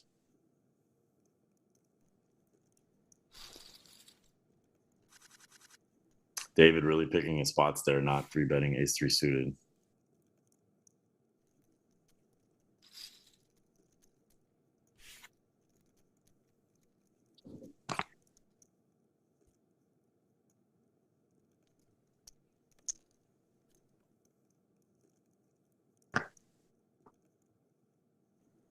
What do you like here, Jeff? You like a 3-bet or a flat? Or a jam? Yeah. I mean, makes sense. Yeah, I think that's a nice play with that hand. I think that four-handed, shortest stack. I think that's the best play here. Nicholas starting to go to work 4-8 suited. And this is one of those curious ones. The ace-6 off going to defend. I like kind of seeing 3-bets with this type of weak ace too, though. This type of thing, kind of hard to play out of position here. He does get a good result, right? Where your opponent just has basically, you know, yeah, just you hit the dream situation. But even then, like you get one bet, you know, you're going to lose the pot a lot. He's going to go big here. And Nicholas has just a 4. Pick the big sizing here just to either have it or not have it. Very polar.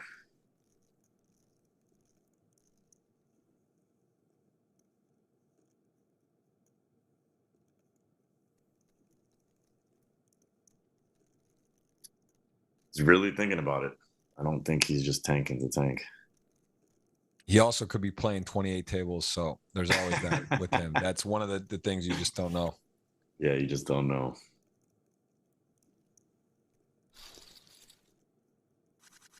Does give it up. All right, 30K, 60K, four-handed here. Going to cue the giveaway soon. Must be hitting the thumbs up button and following, subscribe to GGPoker. Of course, that giveaway on GGPoker.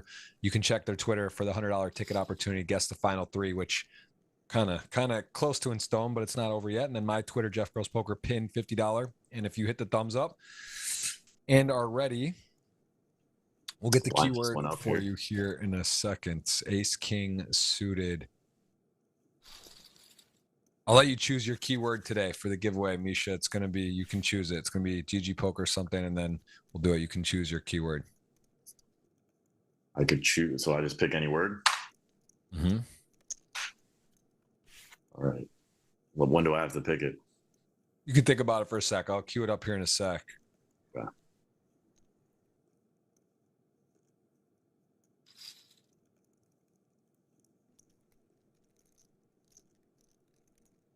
I have so many notes today. This has been a crazy final table, honestly. One of the fastest. Got about 700 on watching. Appreciate you. Hope you guys enjoyed the pregame show. We'll have more of that. Hopefully going to be having a postgame show in the future. David Yan, again, 2 of the 3 10 all-time players on GGMillion, still in here with healthy stacks. Wardska, also one of the more impressive players. And we got the unknown. So a little everything here. We got history. We got a new player. We got a player that's sort of breaking out and showing us his skill in finesse here, as he is going for a historic 3rd title in 20 appearances. I don't think anyone's been close to that. And David Yan looking to get on another win. So we will have a repeat winner unless NN28 finishes off, and he is the chip lead. So hard to say.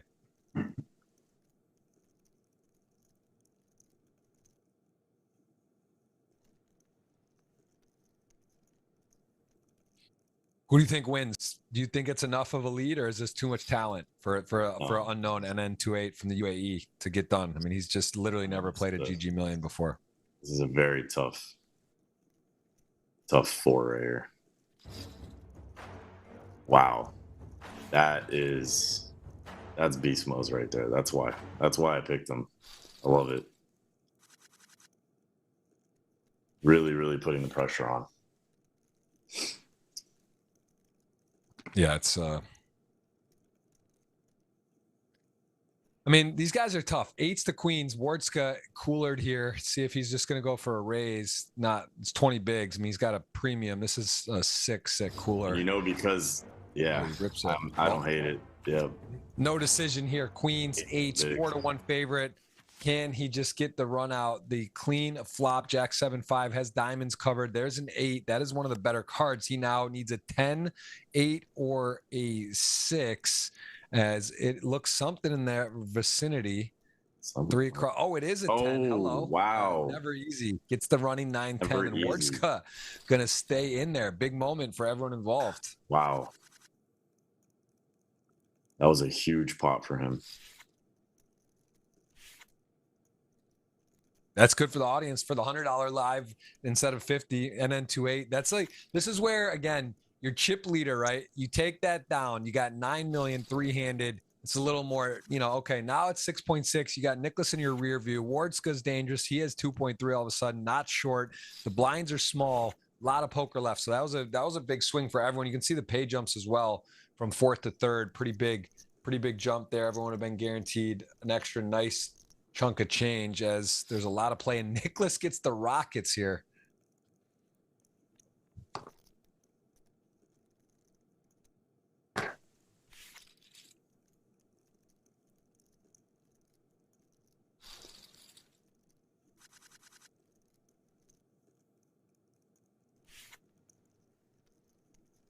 Yeah, I mean, 18 bigs, you know, in the small blind with eights. I just rip, run into queens, runner. It's very close stack sizes now. It's pretty much anyone's game, in my opinion.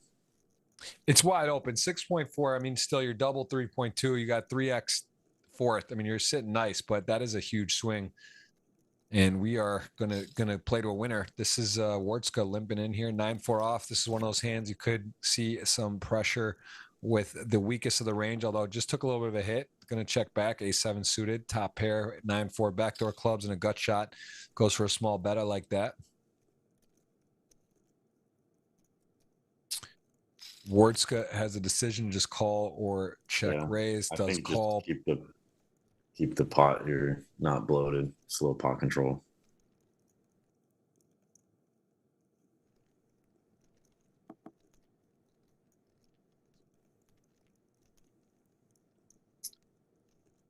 Let's see if NN goes for another bet here. Nope.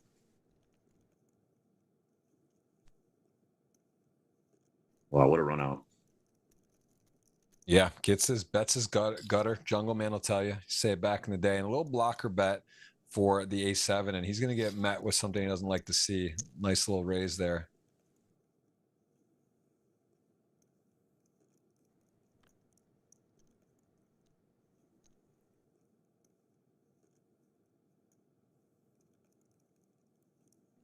Let's see if he has the discipline to make this fold here.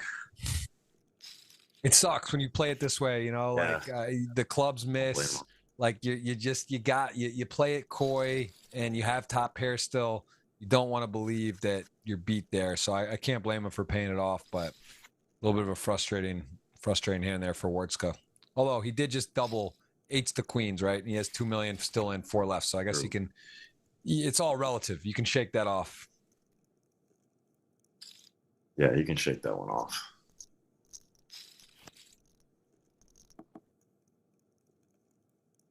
Yeah, queen 5 suited, 7-4. Pretty fair fight. The 5 actually still an over, so he's got some outs here. He's going to go ahead and go big boy bet with the queen 5 suited. Turns the flush draw, over bet 7-4. I mean, put a lot of pressure on the 4. The 9 even is a pretty effective bet here. It's called, and sticks in. Does Nicklaus, does he decide to shell, or does he think that maybe his opponent isn't gonna go for folding a 9 here? This is be interesting. This is always one of those ones where, you know, there's some exploit here, because maybe against certain players you say, all right, I'm going to tell this, I'm going to go the story. Maybe against this particular player, he's like, look, I can't, I tried it there. I'm not going to be able to get it done on a lot of things. He thinks he won't fold. So good stick on there for N28 as he does take an important pot, 7.7. He has got again.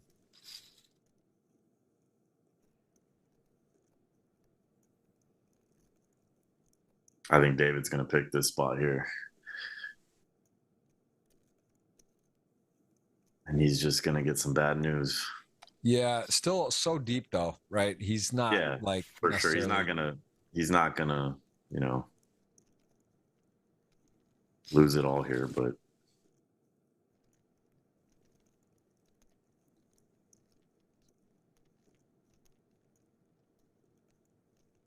let's see what he does here. If he goes, what sizing?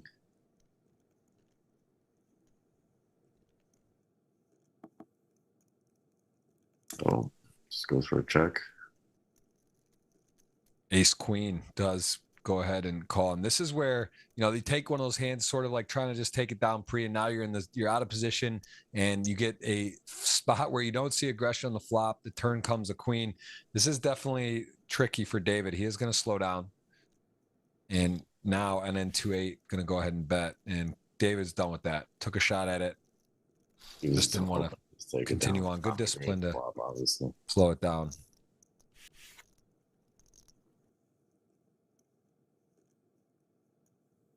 Nine, 5, Jack 9 does limp in.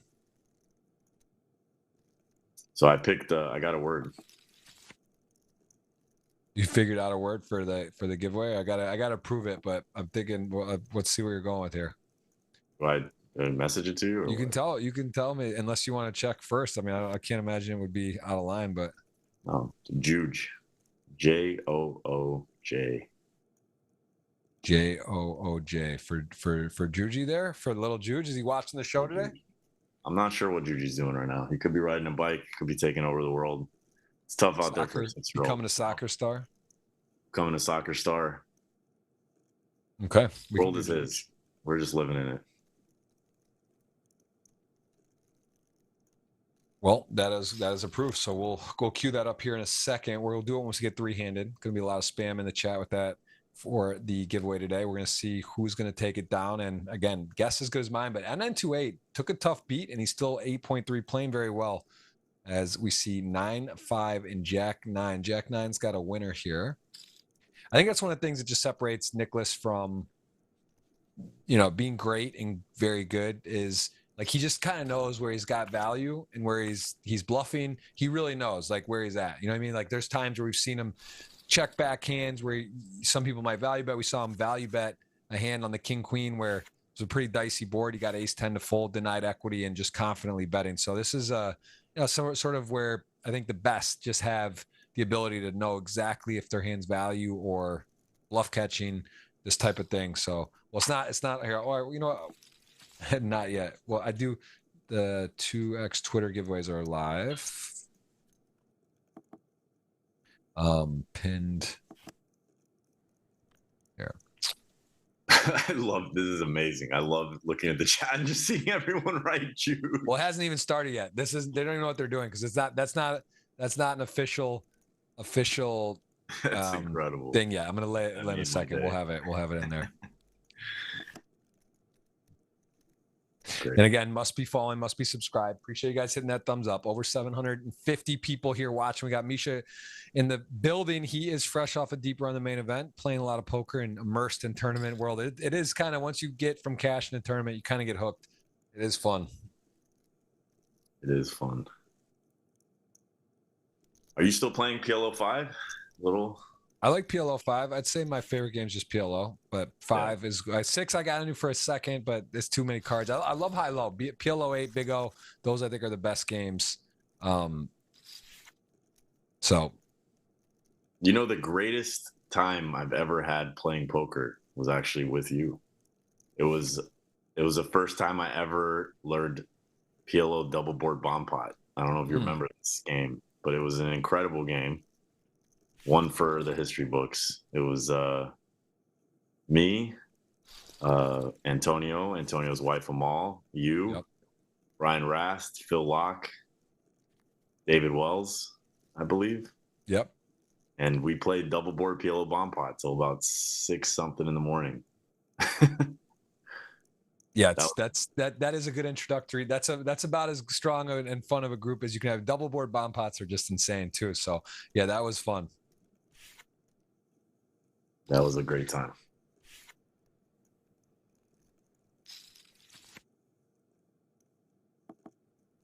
Yeah, that is good. That was a blast. What was that?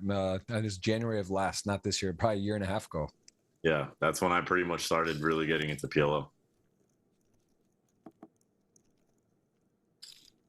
Yeah, that's a fun game. Here we go. Forrest, and actually it's got the gut shot. Forrest is actually doing pretty well here. Yeah, he's just feeling okay about it. He's going to call and get some bad news. Doesn't improve, and this is where it gets tough. We're sort of in the middle. For just a chuck here. Yep. Bad news. Yeah, Nicholas going to take a little hit there. And I mean, honestly, NN28, things are really cooking for him. He's got 8.8. Everyone very similar stack, So 2.3. this is really interesting to watch. You know, the other three stacks that are pretty much tied.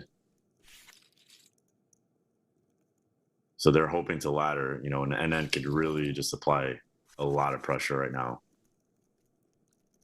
Yeah. Lino was asking me if I play live still. I play much less. I did play the main this year, played the main last year, played 5 events at the Bahamas last December. Less poker. I got the 2 little kids, 1-year-old, 5-year-old, and keeping pretty busy, doing a lot of podcasts. That's what I'm focused on, as well as obviously at GGMillions weekly, which is great. And I don't play as much as I used to, but it's one of those phases. You know, once kids get a little older, probably dive back into it, but you never know. Could have another one. And it just it takes time, man. It's I say to you, Misha, I say to others that are playing poker, enjoy it, because it's just phases in life, and you know, having young children does make it a lot harder to play tournaments in particular. For sure. You know, it just makes it, you can't just, oh yeah, I'm gonna go to a stop or do this. Even I've done a bit of stuff with Triton or commentary, but it's hard to go away for 17 days, not bring the family or bring them and take them out of the routine. So it's yeah, WSOP, I've been going last 2 years, maybe like 2 weeks, 10 days, play the main, play a couple side events. But 7-8, going to take down with the diamond there, had a big turn card. And my man is running right now. NN28 is all above 9 million, and he is trying to take down the dream scenario. That's my guy, right? I picked him. So many titles between these 3 players. NN28 looking for his first GGMillion title. Yeah, we're going to get down to 3, and then we'll type in the keyword there in a second. I like it. David's not having any of it.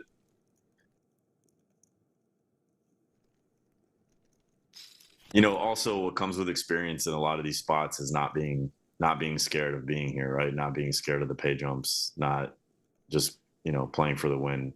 And there's a lot of experience on this table here.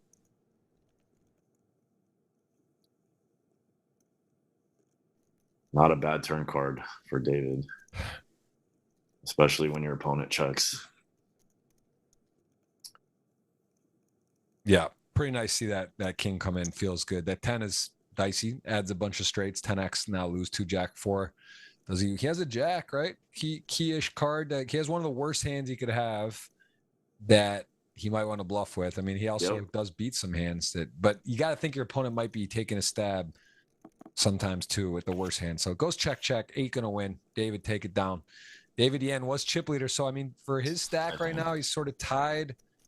We'll just call it effectively 3-way tie for second. It's close enough. So I mean, he's done his job. He's down to 4 with chip leader. Going to lock up some nice money, see if he can get back into pole position. But he is in the mix in a dogfight with 3 very competent players. And honestly, NN28 been playing well, playing very well for an unknown. And this is going to be a tough to see who takes us down.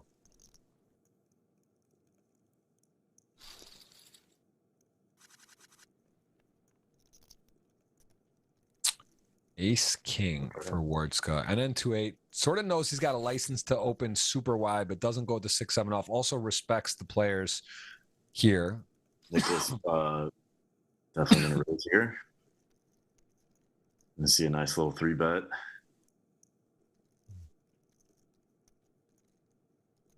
Ace King, King 8 suited. Does kick it up.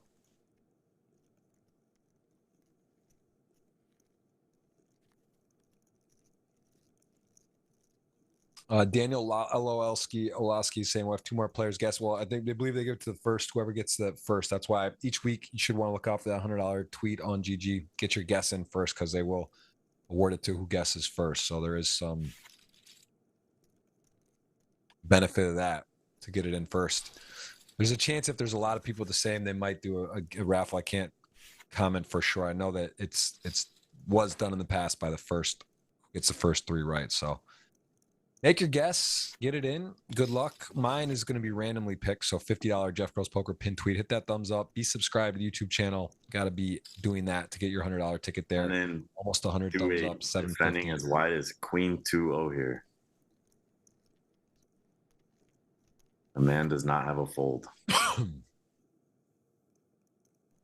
Yeah, he's covering significantly. I mean, 3-way dream scenario. Blinds are up 35-70. Got jacks in the small blind, but let's see. Can he limp?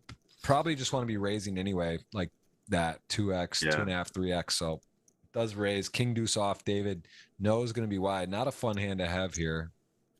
I mean, David knows he's going to be pretty much raising every single time it gets folded to him. So that time, David didn't have anything. Oh, mystery hand, Misha, they call him. There's jacks again. Wardska going to go ahead and definitely open. Let's see how this hand plays out. Let Misha take a stab at what he thinks will happen here. Gets flatted. Ooh, could be multi-way with jacks. 3-way, 8, 9, 10 jack. Misha, check or bet? I am definitely betting this flop. Check. Wardska goes for a check. And a bet from NN28 as we Even are how he plays up. his call.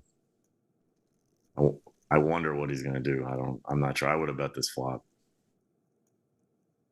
I mean, there is merit here on. There's a lot of different things that you could do. I think the part of the issue here is the 3-way, right? The pay jumps are huge. You have like the same stack as the other two, so you get some nice benefit to just checking. You keep some bluffs in. You block jack queen. You know, your opponent flatted you pre. I think he's just going to call. Excuse me. Yeah, he's just going to call this. Not that many 8x for your opponent, and you block jack queen. It's a pretty good card. And then not a great. Wow. Now all the 10x, all the hearts. This is dirty. This is a dirty run out. Yeah, I guess you'd probably need to fold to a big bet here. Yeah. I mean, what bluffs are there? The jack X, you block ace jack, like a jack, ace jack or king jack. Likely hand could be bluffing. You lose to hearts, lose to 10. Shouldn't have an 8. Half pot. I just feel like I don't think the chip leader, how he plays, is going to bluff here. I just don't see him bluffing. And I think your hand with jacks without a heart, it's not a good hand to have. And he does lose the 10 river. Nice fold and pretty unlucky run out there. And then 2-8. I like the fold. It was a terrible river card. Yeah, the heart. Maybe with the 10 non-heart, might have to pay it off. But there we get to see he avoids disaster. And aces, king 10 off, ace 7. Both players in the blinds with sort of modest hands. Anyone who steps into this is going to be in for a little bit of a issue here. Nicholas definitely capable. Does fold.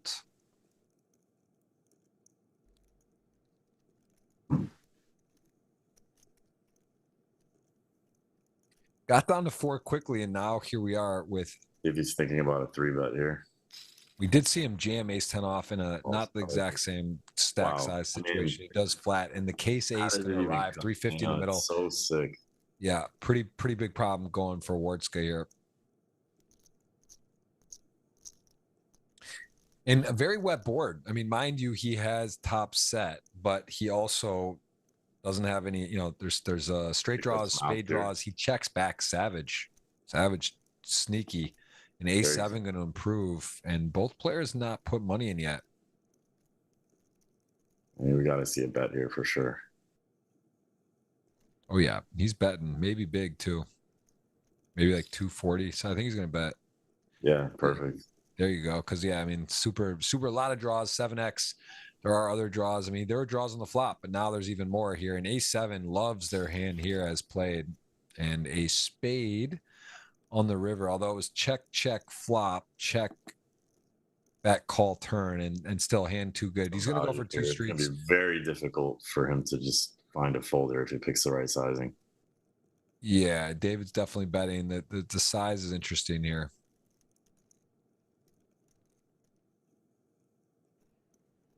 Yeah, this is. I wonder. Wow. Oh, he just checks. Really interesting hand. Listen, I'm on the conservative side. I'm not going to say mandatory bet, but I'm a little surprised he only went for 2 streets there. A little bit, again, the function of how tight the stacks are in the ICM and being cautious, careful. That was an interesting hand. Very interesting. Wardska saved some chips there.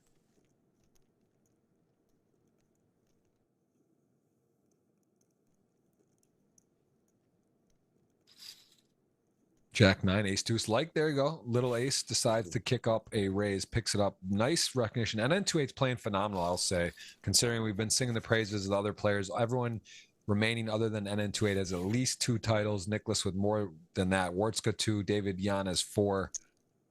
And Nicholas, if I'm not just mistaken, keeps the pressure on. Yep. He's just going to raise everything. Nicholas has 5 wins, yeah.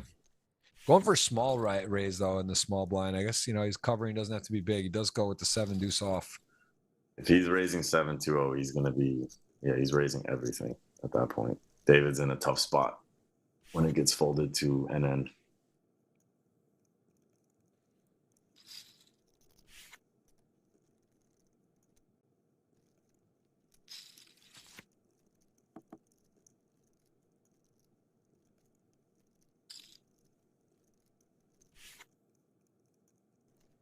Jack 9, always nice when you see the power position in execution there. Both players same hand. Jack 9 gets to win the pot. Nicholas respecting that. Now Nicholas in 3rd, Wartzka in 4th. So there's a little separation. David Yan in 2nd. So 2.6, 2.1, 1.6. A little bit of maneuvering there. A little chip alteration. Limping about 20 something bigs effective, 21 ish. Yeah, Nicholas here with the massive flop, open-ended overcard king and second up flush draw against bottom pair 5 deuce, and the turn pairs the 8. So Wartzka does have the best hand. Fades the turn. Nicholas still checking.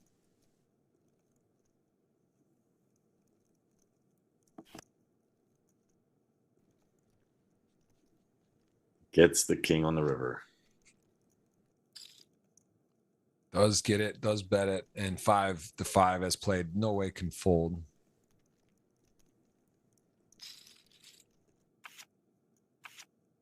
Gets a little bit of value there.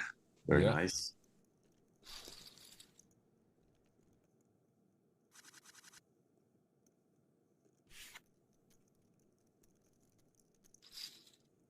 Yeah, I'd say some epic hands. And we saw absolutely firecracker start to this FT. It's gone fast, but as you expect, this is one of the things where it goes fast early, it can kind of slow down because people are deeper. So here, even with the stack, 10 million for NN28, but still the other players are not super short. So this isn't just like all in, still a lot of play here. We are going to cue the giveaway with 3 left. We're 4 right now. Still time for the Twitter giveaways. Appreciate you guys hitting that thumbs up, and must be subscribed to the GGPoker YouTube channel to win the giveaways.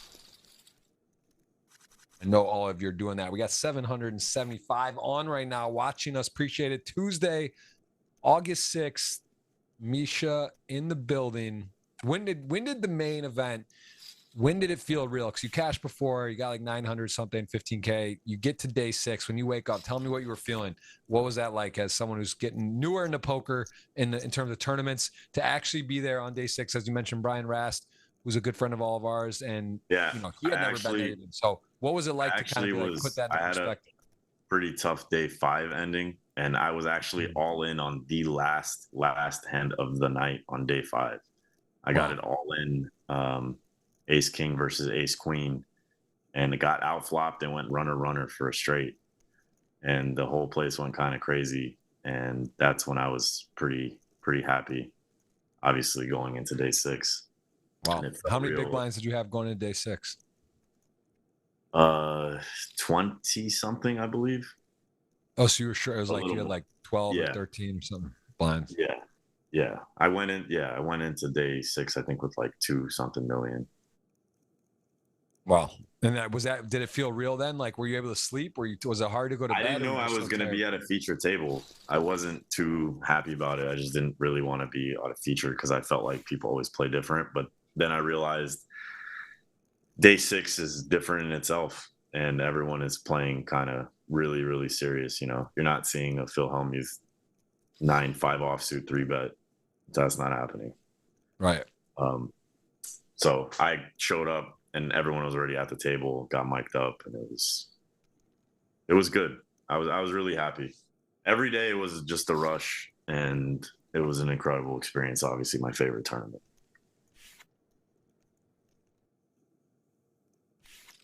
Jack 8, ace 9 suited. David Yan gonna keep on. Again, your chip leader start the day.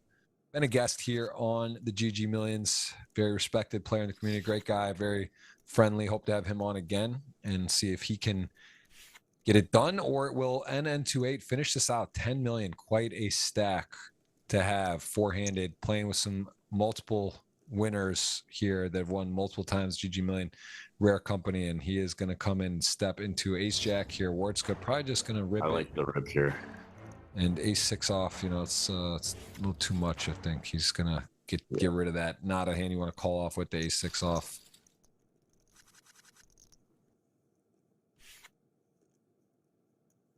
I was going to ask you a question, what you thought about, I don't know if you've already discussed this on any podcasts or anything, but what you thought about the heads up match in the main with the whole solver team, DTO. And yeah, I think, there's been some good review and talk about it. I think Doug and Alan and Daniel did a great kind of breakdown. I think it's bad look. It's just not good optics. I think at the same token, like what would have had to happen is if it had got brought up, they would have just said, hey guys, you can't do this. It was like clear they weren't trying to hide it. It wasn't like they were trying to break rules or be, it wasn't earpiece in and telling them do this, do that, like anything crazy. It was just sort of unfortunate how it got portrayed, and they were very blatant about it. It was, again, it just like the rules were confusing. It was like a new rule. They kind of announced it. It wasn't enforced. It would have been very simple. Like I would have liked to think that, again, though, it is sectioned, right? It's section of players, kind of their fans or their friends are in one area. So like if it was like just an open kind of in an area, probably someone would have noticed, or a friend of Griff or whoever would have seen it and said, hey, like something's going on, and they would have stopped it. But it was because it was like their group.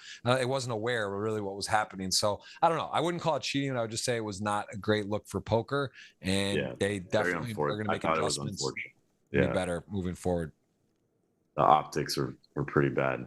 I would like to see just a heads up match, no real help. Yeah. Well, Nicholas is thinking, all right, chip leader opens, David Yan capable, doesn't have to have a tier 1 hand, and he is thinking ace 5 suited, 30%, worst case. Nice fold there. And he thought about ripping it. It would have not been good timing. And 8-9 off going to call. Very interesting peel, the 8-9-0.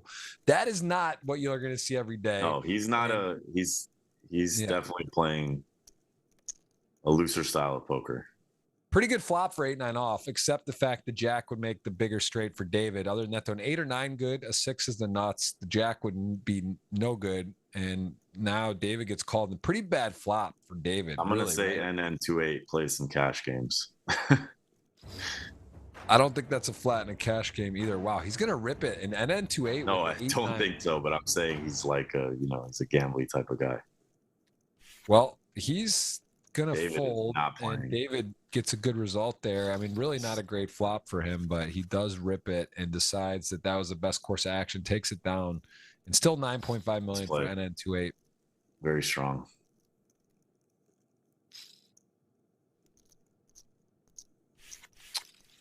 David going to flat. Queen deuce suited, ace jack in the lead in position, but both players miss. I like the flat there.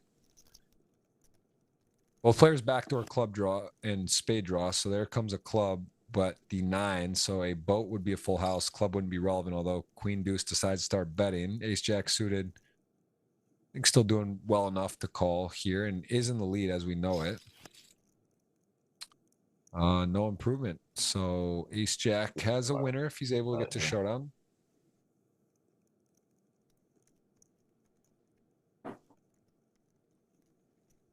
And queen deuce, does he want to target some ace x? Snap checks around, going to be a pickup. David, little momentum, 4.5, about half. Momentum for sure. He's definitely separating himself from the rest of the pack. So now Astet is going to have to battle.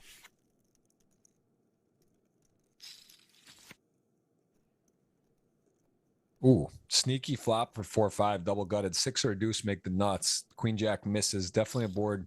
You could think of check raising. You also got to think about, though, also what are you doing there against what hand you check raise with. So he does actually flat, which I don't mind considering he doesn't have as many ace x here against Nicholas in the stack size. So Nicholas with jack queen is going to check back 5, going to make a pair as a winner. Blocker bet goes for a little bit bigger. Nicholas is not going to like this this scenario. Don't see him being able to do much. You can announce the $100 giveaway here shortly from the GGPoker giveaway. Guys always can count on that each week from them. Guessing the top 3. Doesn't have to be in order, but they need to finish in the top 3. You're missing out on some giveaways. Really Misha, on the Twitter, man. Even if you just have an account for giveaways to guess, you're giving up a little value there. It's just one extra thing to have to look at. You know, distracts me. I mean, listen, there's time I look around. I'm just wondering what am I. It's just, you know, part of my thing is social stuff, but it's a lot. People have no clue what's going on with you with the mochi and the, you know, there's Twitter. There's a lot of distractions. There's a lot. That is a lot. A lot of distractions, but that is. I'm gonna let everyone see that tweet one more time here. This is so you know for next week. I'll give you guys that. Mine is still available too. $50 Jeff Gross Poker pin tweet.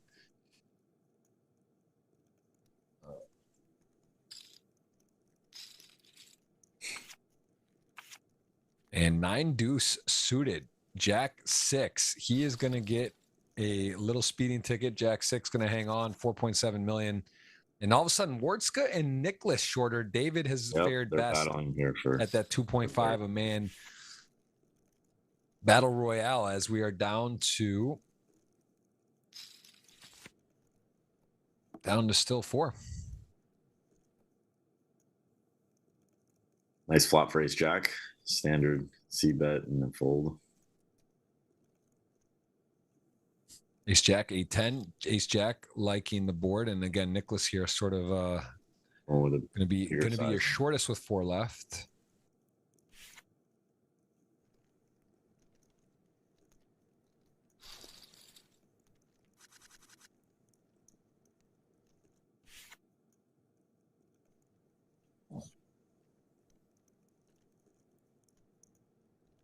Have you played this tournament, Jeff? GGMillion, no. I don't think I've never played. Man, to be honest, I haven't played an online tournament in over 2 years. I don't think, which is kind of crazy. So I have not played it.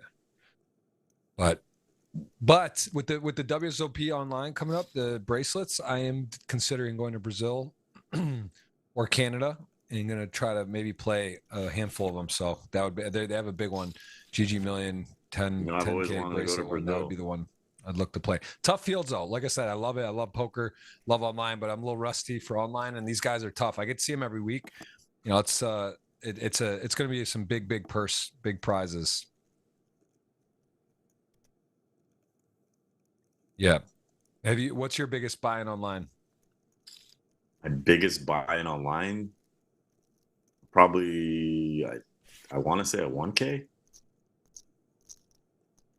Yeah, I probably satellited into a 1K. There's some big ones coming up. You should take a look. I think it's up there on GG's Poker on their Twitter as well. Pretty recently posted 33. Another reason for Twitter. Stay alert to the action. Also, that again, big congrats to GG purchasing World Series of Poker. If you guys are not aware of that, big news, big deal, and going to be great for poker. So that is exciting. Nice flop here, top set, obviously. Beautiful. Decides for a check back.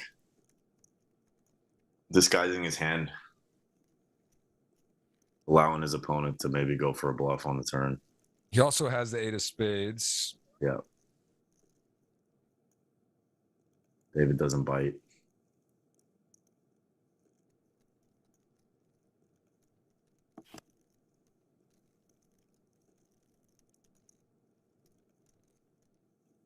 Very unconventional. You see, a lot of players would not ever check top, set on the flop, obviously, but they would not be checking 2 streets there. Yeah, it's pretty wild. He did he has 8 of spades, a little less concerned, but still maybe finding traps if he had 8s without a spade, and does get called on the river as played. Nicely done from Nicholas. Snapped off, and can't blame David as played there. No, not at all. Oh, blinds up.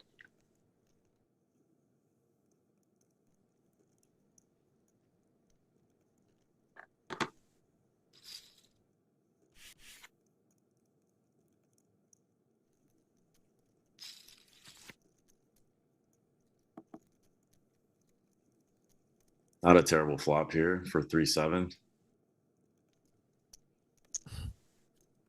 Yeah. Similar though to the 4-5, right? We saw that 4-5 on the queen Yeah. 5 where the 4-5 was dead. Here 3-7 ahead. So, you know, it's always interesting to see the cards face up a little easier, a little harder, I should say, when you can't see. But in this particular spot, he is got a winner. The difference, though, in my opinion, between those two spots is, you know, you're flopping a pair, you're just committed. Whereas here, there's a little deeper. So, you know, there's a lot more maneuverability. It's also, well, I mean, it's still similar, but button range versus big blind. And here was under the gun, four-handed versus, I guess it's, I mean, in theory, it's the cutoff, right? It's four-handed. But yeah, this is also pretty a spot Wartzka could find himself back in here. Wonder if he just flats off this stack. Yeah, I actually like a flat here. Keep it disguised. Yeah. Oh, Does raise. And N2-8 with the ace-7 off. You could think if he's got a chance to get away, it's now. But let's see, maybe covering just calls. He's a little peely, right? He's peeled the 8-9 off. He's peeled some other hands. But I think there's some meta game going on because, you know, a couple orbits ago, same scenario, he got 3-bet, same positions. So remember, these guys have been playing four-handed for a while now. But maybe NN28 just gets there. Well, the 6 is definitely a very, very important card as he is now open-ended. And 2 checks. Wartzka really playing this coy.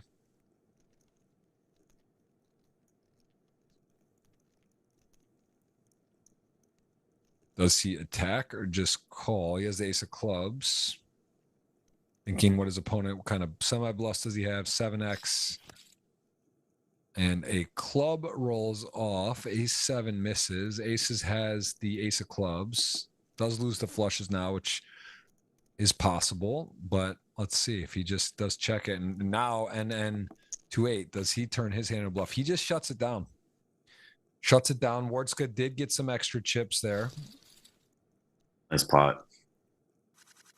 2.9 million. So again, everyone kind of doing all right other than Nicholas during this 2.5 a man 3 rotation. And NN28 was up to 10 million, has 7.5. And these are 2. I'm not worried. I still believe. You still feel good, huh? Okay. That's fair. I mean, he's got the lead by a decent amount. Wartzka seems to really like play post flop. Yeah, he's very comfortable playing post flop. And this is like he's pretty much been limping his entire range in the small blind.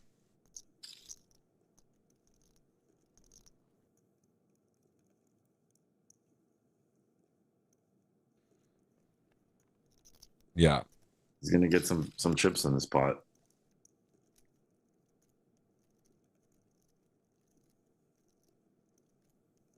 Yeah, he's got himself a nice situation here. Weak ace, going to be a little uncomfortable. We see NN28 keeping control of the pot, goes for 2 bets. I don't hate this. You know, probably plan is to check back river, gets to set the price a little bit differently if he is losing a weak ace or, you know, somehow king queen or something. But he is getting some value, and he's also hitting miracle rivers like this sometimes, which Wartzka is going to just absolutely hate. As Grantman gives you a hello, said you met in the main event FT day 2. Dude from LA, just a bit south of you. That was to me. The main final table too. Oh, and what's up, buddy? Thanks for tuning in. I appreciate you. And yeah, Wartzka as played, kind of hard to fold here, right? You lose, like there's barreled stuff that misses. Queen Jack, Jack 10, hearts. Your ace kicker could chop with some stuff.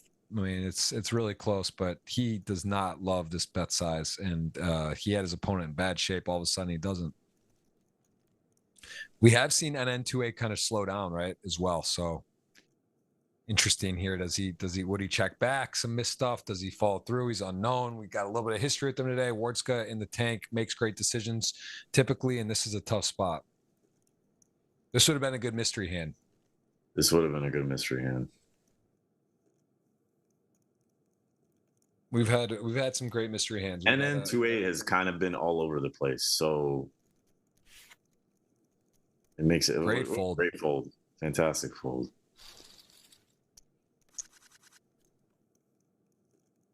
Solid. You got to be able to make big folds like that. That's where it's at. Keeping the pressure up with 7-10.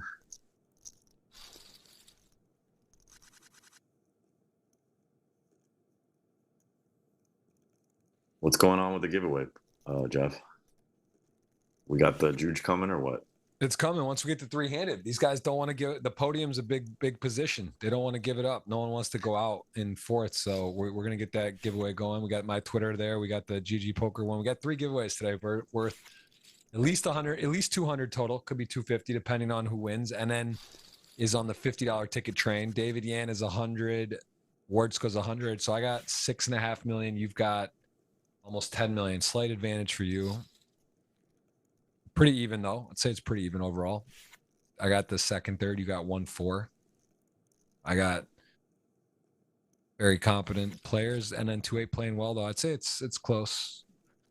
It's close. Never over till it's over, Misha. Never over. It is really not. And Nicholas at the 4th place. He knows about some podium finishes here. He is again just right back in playing after his deep run in the main event. So many people. It's so crazy. Beat out over 10,000 people, both of you. Little different payout. 4 mil, Misha. That's got a nice ring to it. That's a very nice ring.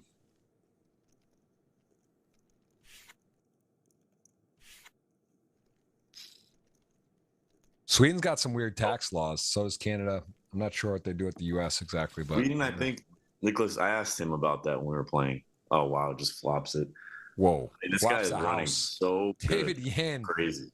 That is this is problematic here for David. I think he said it was like 30%. Yeah, that's what I believe Canada is. So it is something not. I know they got some wild laws over there. It's not in Austria. Queen 8 gonna keep betting. I love it. It's the first time he limps in the small blind, if you notice. Could have thought about betting that river maybe. I'm just both the hearts and diamonds miss. The opponent's gonna check back a lot. I mean, he could have the ace though. He could have the ace, and then he might get a big bet there. It's always it's dependent on what you think your opponent can have.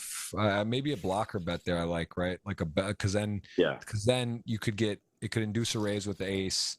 You get called by, not necessarily think he has a queen. Maybe he could raise you as a bluff, or if he hits the ace, raise you, and then you don't get the check back. I think that would have been a decent spot for that. But see what Asta does here.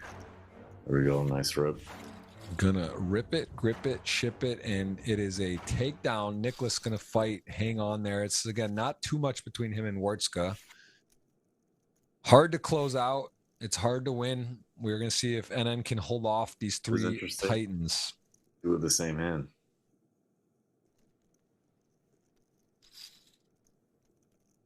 Decides to go for a raise this time. And both players with queen jack offsuit, no possibility for backdoor flush draws. Both have the nut straight gut shot. The 10 would make that. But again, sort of as we see position, very powerful and likely NN28. I was going to say, bigger likely size. Going to be taking this down, but a lead out here is pretty crazy and is going to. I don't know, but NN28 feels like, I think he feels like a 10 is coming. He doesn't decide to call this time. Peter Van Loon, what's up, man? Good to see everyone. We got a lot of familiar faces. Again, over 100 on the thumbs up. Appreciate everyone here. Almost 900 watching. Got the multiple giveaways in action. We're going to see potentially history. Could be a new GGMillion champion. Or chip leader has not won one before. He's brand new on the scene. Wardska, 2-time champ. Nicholas with a whole lot. David with 4. Nicholas with 5. Both flopping middle pair here. You know, David's had a lot of post flop play with NN. They've been battling a lot. Yeah, a pickup here for a gut shot to add outs here. Ace-7 still in the lead comfortably. Definitely going to be calling. Holding this. Definitely calling. Oh, my goodness. That is quite the river. And but NN 2-8 plays to see the river and gets there again. Man, another tough spot. Decides to go for a very large sizing. He bet the flop. He's thinking, what 8 does he have? I mean, that's nice recognition by the size. David just said, hey, the juice isn't worth the squeeze. He wasn't sure, made a good fold. Sometimes folding to Steve Danham, you say it's only a small mistake. Only a small mistake. And that time was a great fold. Had the best hand, called it down, and then got rid of it when he didn't. And 4-7 suit, a little bit ambitious. Putting the gonna run into pressure a real on. hander here. Nicholas, ace king suited, would probably 3-bet ace king off. Just gonna rip. Does rip it.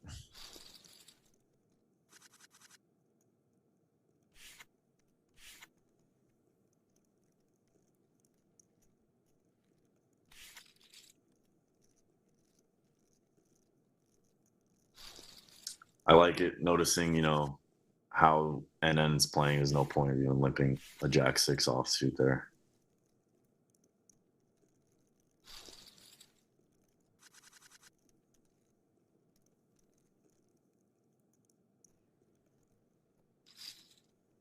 Are you defending hands like 10-7 here?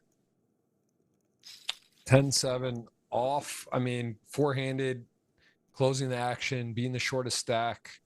I mean, it's close. Honestly, I don't know if I always am. I think. I mean, also it's against Wardska. If it was against NN 2-8, you know, button and him just being so wide. I don't know. I would say it's probably not, but I don't think it's. I think it's very close. Yeah. And again, Nicholas, I don't want to put myself in the same category as his game. So, you know, he's probably a little more comfortable with these spots and these stacks. And also they play a lot with each other. So, you know, he is going to actually bet with the worst hand and get called, I'm sure, with the 8 nut kicker does call.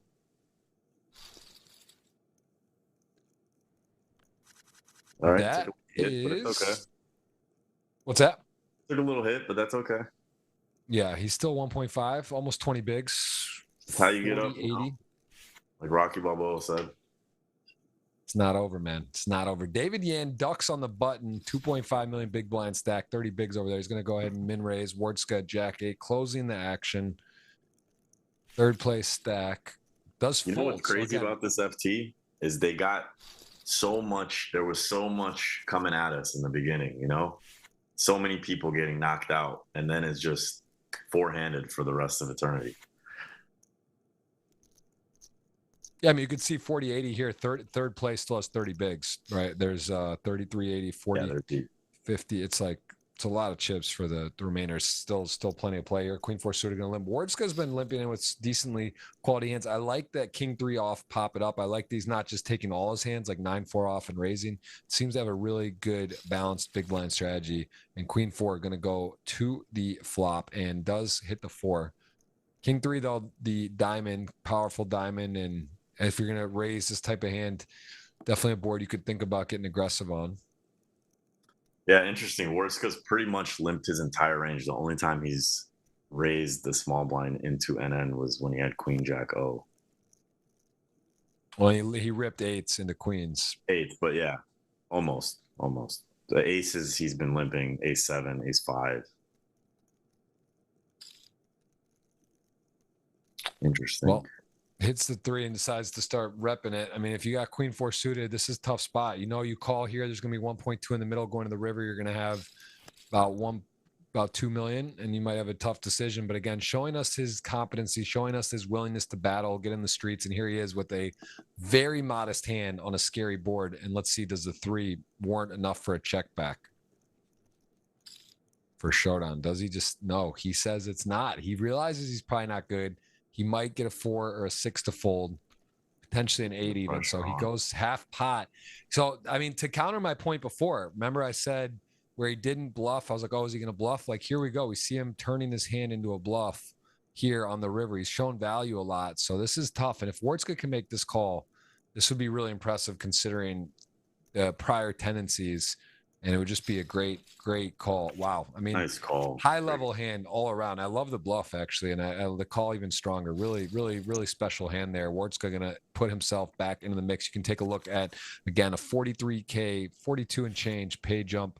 And then will be a 54K pay jump, and then all the way up there to that winner. But we got a lot to talk about before. That is a wild, wild hand. And here we go. 10 jack suited fives, two pretty solid hands for the holdings. 10 jack suited, backdoor spades, open-ended, and fives. A interesting situation. Doesn't want to blow up the pot. And 10 jack suited, definitely one of the best hands to start semi-bluffing here. I mean, fives, you just can't really withstand the heat. Calling here seems crazy. He does have a heart, does call, and gets a card that's sort of welcoming to think he could have the best hand. One of the better cards, a board pair. So many scary cards. If you're ahead even, right? You're just behind the 7, the 9, the queen. But if you're ahead against a flush draw, a straight draw of sorts, he's going to come on the lead turn. We see this sometimes. And this is interesting because one of the worst cards for Wartska, but still he's got a lot of equity in likely his mind, although he doesn't very interesting hand. 1.3 in the middle. Both players can't love what's gone on. Jack 10 is jack high. Fives is like, how can I be good? I beat some hands. I do beat some flush draw, straight draw type hands. Could go small, could check, could do a lot of stuff. And now you click it over to Wartska, who, this is what sucks when you know the book's like, well, I have to bluff. But does my opponent have a hand like this that is willing to fold, or does he just have, a strong queen or a 7X that's just like sending me the bait? I think he's going to go for it here on the river. I just have a feeling. Yeah, I mean, he's got jack high. He has a good hand to bet as well, I think.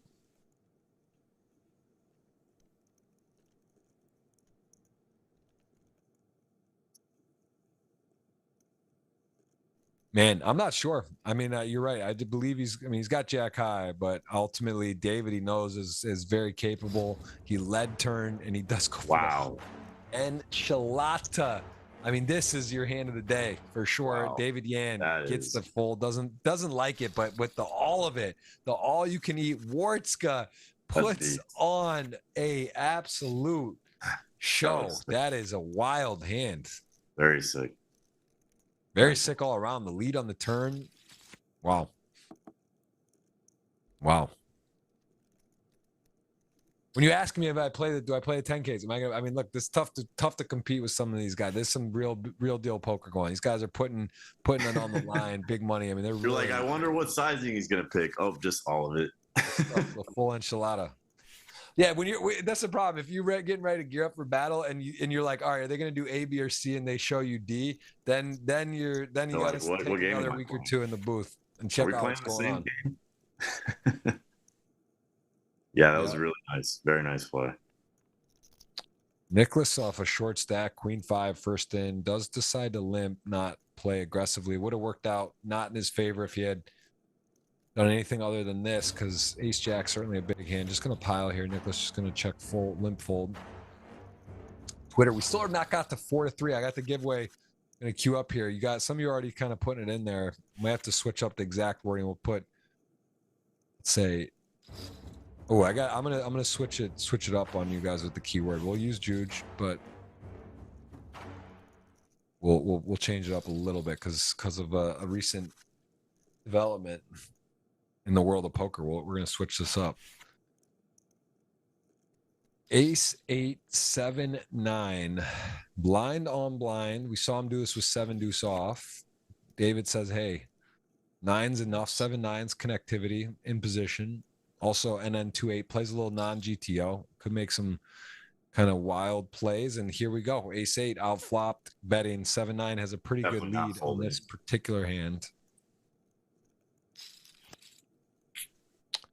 scary card, but This is the ace-8 story of does- NN. Like, it's just the backdoor straights. So Yeah.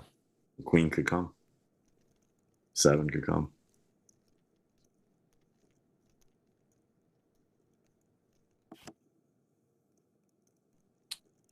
And that is the low end of the straight. Ace-8 makes a pair. And This would be a nice pickup for David here. yeah, David's not getting out of his hand. This is going to be a fist pump snap call. No point to raise. You beat a lot of stuff. And he will pick that up. And all of a sudden, and then a little bit of a hiccup. What's up, Colin Capone? Good to see you. A lot of familiar faces again. Those hitting the thumbs up. There's almost 900 on. Only 112 thumbs up. Appreciate you guys doing that. It helps a lot. If you're enjoying the show, that means a lot. Hit that subscribe button. That is part of the giveaway. Got a $100 giveaway from the Twitter on GGPoker, as well as Misha and I are competing. Nicholas is getting short. I like all of a sudden, I think the advantage is in my court. Yeah, I mean, it's an uphill battle for him, but the difference between me and everyone else is I just don't stop believing. You know, I believe in my guy. Even when the chips are stacked, even when the chips are stacked against him, you know, you just gotta keep believing. Well, 6-3 suited in the sixes just gets out of the way. And we've all played poker long enough to know that anything can happen. Couple double ups, couple coolers. He's definitely been here before. Someone I would say can't count him out. 11 blinds. It must feel very fast playing online after you play the main 2-hour levels for 2 weeks, 14 days. Yeah. If you go card dead in a couple rounds, you know, 4 hours of folding, that is no joke.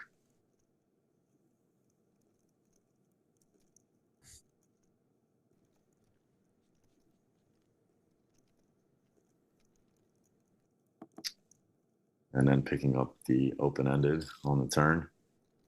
Gonna come out betting. Nice hand. Nice little semi-bluff hand to do. He does have the best hand as well. Queen Jack. Yeah, he bets a lot of his semi-bluff hands for sure. Very nice. Very nice. Well, we have been four-handed. We got down pretty quickly, and now we've seen a lot of four-handed play for many hands, many levels.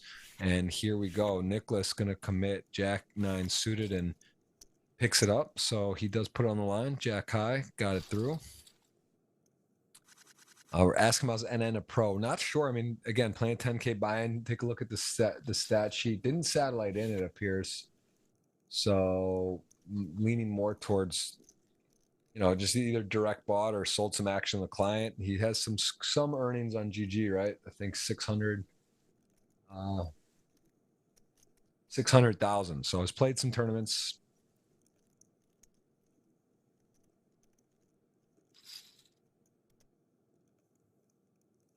Ooh, David Wardska really came back from the depths too. Wardska here, four-handed ace queen suited. This is going to be too much hand. He's going to be playing. Just a matter of if he rips it or calls. And I mean, this is four-handed. This is a ton of hand. He just calls. And wow. Whoa. Wow. What a spot here.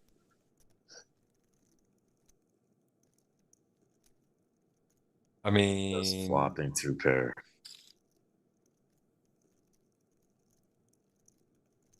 Yeah, tough. Very tough. Ace queen suited. Just this hand. I talked about ace queen for a long time. Like a call here.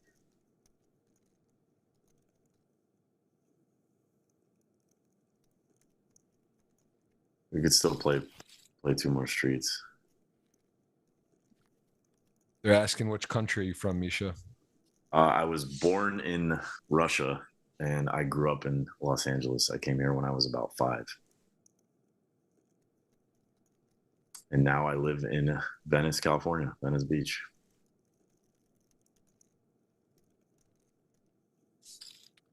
Ace 3 suited, going to come on the lead now. And Wardska getting flipped. It's always a little bit worrisome when you start getting let into.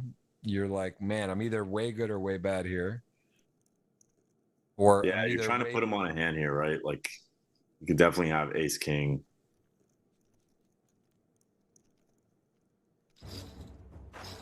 Wow, gonna shove here. Gonna need to fade a queen, 9, or 4, and you can see the percentages there on the river.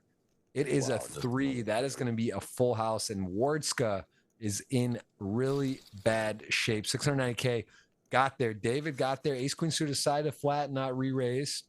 You know, hands like dominated, and then we see the aces here. But king jack of diamonds, for example, right? Is he going to be barreling the turn? You don't want him to. You don't want to give that free card. Tough. Yeah. What a hand. I mean, pot of the tournament there. 7.7 million. David now ace 10 suited, actually going to be dominated here, and he's going to have to put it in with the ace queen. So maybe Wardska can get back in, but really tough spot there. Wardska, can't blame him for putting the money in. Didn't want to see it. Still could have counterfeited. And this is going to be a quick call. We're going to see 5, ace queen in the lead for potentially a double. A knockout will put us in the podium. Finally, 6-8-8 chops available. Jack turn, nothing changes. Needs a 10 or a jack or 6 to chop. And hello, I mean, when you're running pure, you're running pretty pure. That is a tough one for Wardska. At the same time, Misha, as you know in tournaments, forget quickly that Wardska got it in 8s to queens pre-flop to be out. So like he's still in 6 blinds. Still a battle. It's all perspective. Phil Locke, the great Phil Locke, we mentioned him earlier. He talks about being upstuck. You know, it's like I'm ripping this. I can't fold this here. Yeah, and 6 blinds, small blind, ace 5 off. It's not really an amazing spot. You do cover. You're gonna have the best hand a lot, but you're also just doing well against hands that they're gonna call you with. You have a lot of equity. Gets called by ace 5 off. See what happens here. To the river, ace 5 has the best hand. And that is an ace just in case. That is a knockout. 3-handed. Going to cue the giveaway. We're going to type it in. It's going to be a $50 or $100 ticket. It's going to be GGWSOP Jooj, Jooj. And then Jooj. Insert your GG. Joojy. Insert your GGPoker username. You got to be subscribed. Hit the thumbs up. Good luck, everyone. 123 people are hitting the thumbs up now. So I'm talking about Misha, bring the energy. We're here. We're playing the winner. Top 3. Nicholas going to pay jump there. At least. And here we go. This could be heads up in a second. It takes a while. And now we got the ace deuce. I'm headed to Ann Arbor soon. Michigan. Shout out to Michigan out there. Ann Arbor in the lead. Fades the flop. Needs paint fast. River, king, queen, or we will be heads up. And it will be a battle as the river. No paint. That is GG's, buddy. GG to Nicholas, man. Oh, love to have you on the show. Pleasure to see you again. Third place, something he knows a little bit about. This one not for 4 million, but he'll take 196K. Good for almost 20 buy-ins as we are heads up for the title today. We'll have a repeat 5-time champion in David Yan or a new NN23 from the UAE. Rocking it pretty even here. And I got David, you got NN. I know, that's kind of crazy. You know? I feel like I'm going to get a free dinner, though. Dinner's important. Jish is included. Let's put the whole fam on the line. It's fair enough if you want, although maybe it's an advantage for me because David's got more chips and more experienced almost for sure. Willing to put that on the table, but we can just keep it to Antonio and us for the treat because I mean that's a lot of mouths to feed. It's up to you. It's up to you. 10-7. I love that everyone is writing Jooj in the chat. This is like honestly amazing. There you go. It makes me so happy.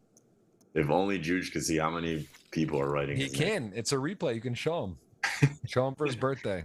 Jooj is here. Jooj is with us, you guys. Good luck on the 50 or 100. Good luck on the Twitter. Jeff Gross Poker pin tweet. $50 cash. Gonna give to you. And we have. If I could add another one, I'd write Nobes. You know, can't forget about the Nobes. My guy. You got to come on again. Got to have you in the podcast, the Miami studio. Anyone out there? Any podcast fans, I'm telling you, we're about to turn it up, Misha. My buddy who just came, he was in Miami. He rented a place for 3 days. He shot like 24 podcasts in 3 days. He just won like podcast of the year, some at award show down here. But I'm gonna start like doing more live, like cranking out like 4 or 5 in a day, putting them out, getting some more. Gotta have Finks back on. Jason again. We're gonna turn it up. We're gonna get everyone out here. We're gonna start rolling out the podcast live. It's better live, right? It's more fun live. Podcasts are meant to be live. I think should be live. We're rolling, man. We are rolling. We got people in the chat. Welcome everyone. Thank you for hitting the thumbs up. We got almost 900 watching. We got a battle. We got a heads up battle. Yeah, this is definitely very deep stack.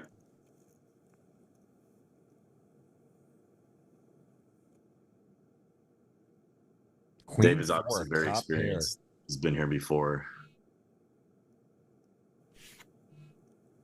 I will announce the Twitter giveaway for the 100 from GGPoker's one as well here in a short moment. Top 3. We've already made that top 3, so it's too late to guess that, but so you know it's in the future. You could do it. You could tweet it, retweet it, put the love out, guess it, although it's already been done. A lot of hearts in the chat, too. Goes for a 3-bet here. Yep.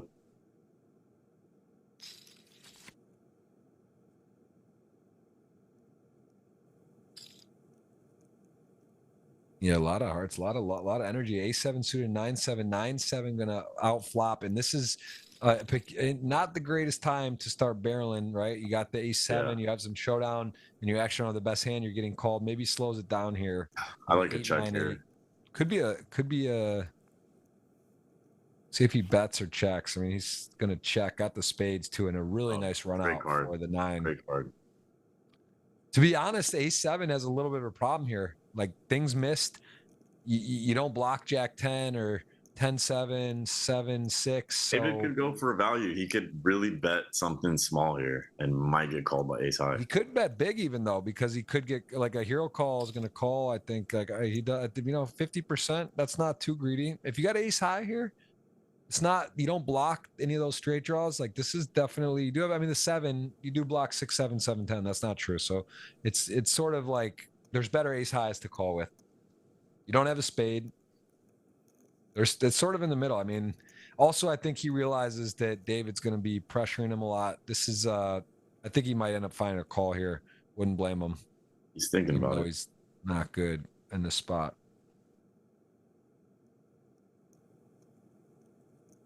Burning some clock. Not going to see any zeros on the chess clock. Every player playing pretty quick today. Ace 7, ace high. It matters a lot. This is where you start looking at the blockers, reverse blockers. You start thinking about what hands your opponent has. What do your ace high, it's heads up, queen 7 off, computer hand. That's the dead middling hand. So he does call. I kind of saw it coming, and very nice pop for David. He is extending the lead right now. It is looking like a nice turn of events. 10s 4-3 off. Not going to be the one to get him back. 4-3, not going to be peeling for the 2.5. That was a very big pot. And the blinds are up to 60-120. David 3 deuce. What a board against Jack 3. Hits bottom 2. I like it. David's very comfortable. A lot of people I feel like would be folding 3-2-0 and just going on to the next hand. David's very comfortable. Gets check raised. Bad timing. And continues leading. Honestly, deuce 3 on this board, it feels pretty strong. 2 pair in a heads up match, but you lose the 4-5, you lose some better. I'm not really sure what NN is trying to represent. That's the other thing you got to be thinking about, right? He's the kind of guy, in my opinion, that would be raising an ace pre-flop. He's not going to let you just limp. It's interesting. I wasn't sure if David would raise this turn with the, it is 2 pair. He's going to be a good most of the time, but he is also going to find himself in a weird spot and some tough rivers. I'm really torn on raising or calling there. At the same token, it makes sense. You can think you likely have the best hand there. I'd say that's safe, but it's a vulnerable hand. Interesting spot. Nice hand from David. I think raising, actually, I prefer. Yeah, it's close. Pretty close. This could be over in a second, guys. I'm going to pick the winner here in a moment. I'm going to also announce the Twitter winner was Sergio Escobar at AR Sergio Escobar. Congrats to you, my friend. Sergio Escobar. $100 ticket. Long time Twitch show, man. That Sergio's been, I think, was back in my Twitch streams back in 2015. Sergio's been here from the day dot. Cheers to you, brother. You got picked from GGPoker. They just notified me. You got the 100. Well done, sir. There's one giveaway. There's still more to come. That's just from the Twitter. I got my Twitter pinned tweet, Jeff Gross Poker. Also, we still have this to finish out. If it's a 50 or 100, which I got to randomly pick here in a sec. I got to do that as well.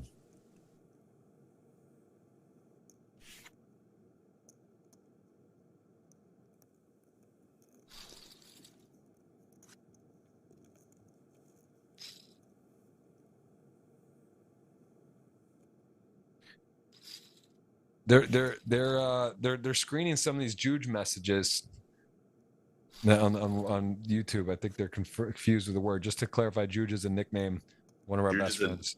Yeah, Juge is a nickname for my kids. Basically my little nephew.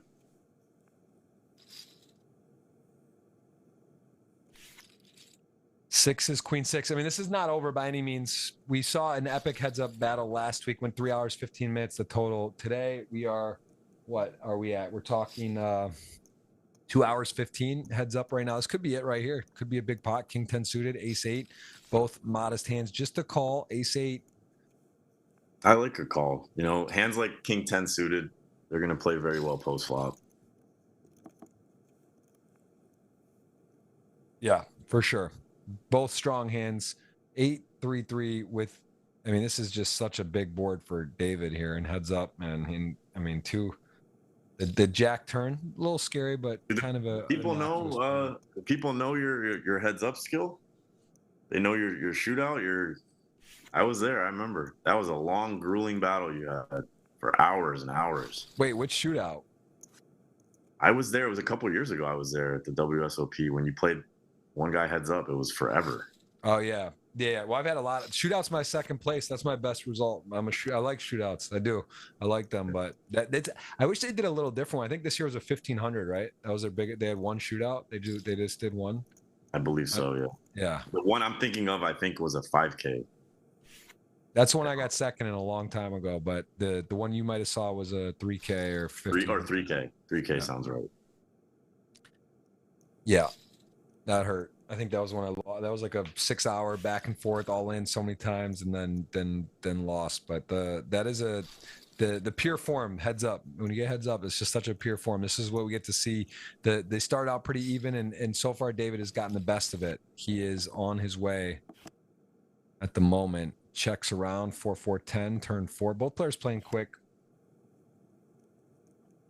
Going to announce the winner here in a second. Appreciate everyone hitting that thumbs up, getting subscribed.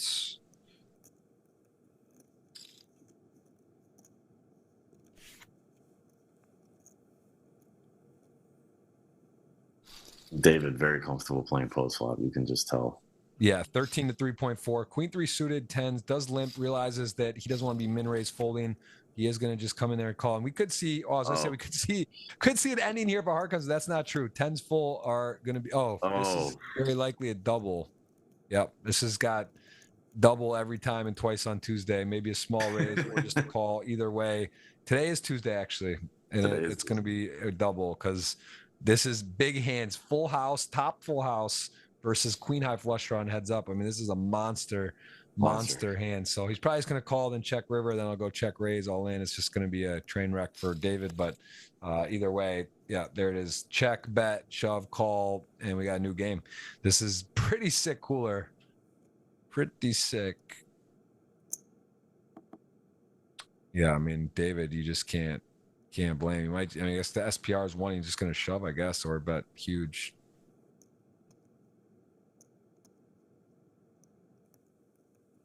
That's tough when you're time banking, thinking about the win, the Vegas, the Mirage, and the Mirage is getting torn down, or it already did. This is we're gonna have to have a new saying for the Vegas and the Mirage. What a moment! There it is, double coming, 10s full. Not what David was expecting. Of course, the board pair you have to realize. Right when you think you're gonna get to go to the bathroom, you just don't get to go. Misha, we got a little extra time left here on today. We're at what is that, 2 hours 20 minutes in, and a lot of queen X flops today. 8-6, 10-4 in the lead. David got a little more work to do. No guarantee yet.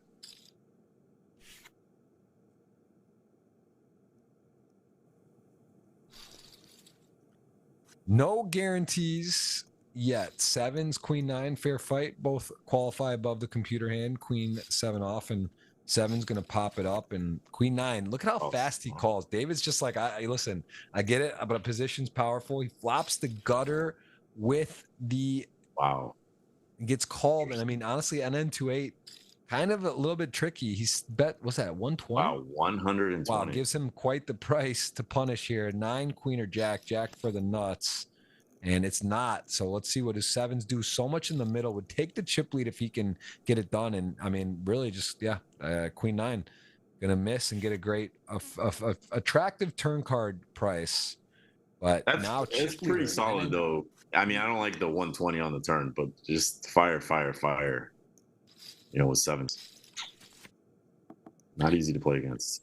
Ace 3 suited, ace 3 off, jack, jack 5. Neither player with the diamonds. And ace 3 gonna call. Both players pair the 3. Likely could get to showdown here as played. King on the river, probably check. So everyone's got a little showdown.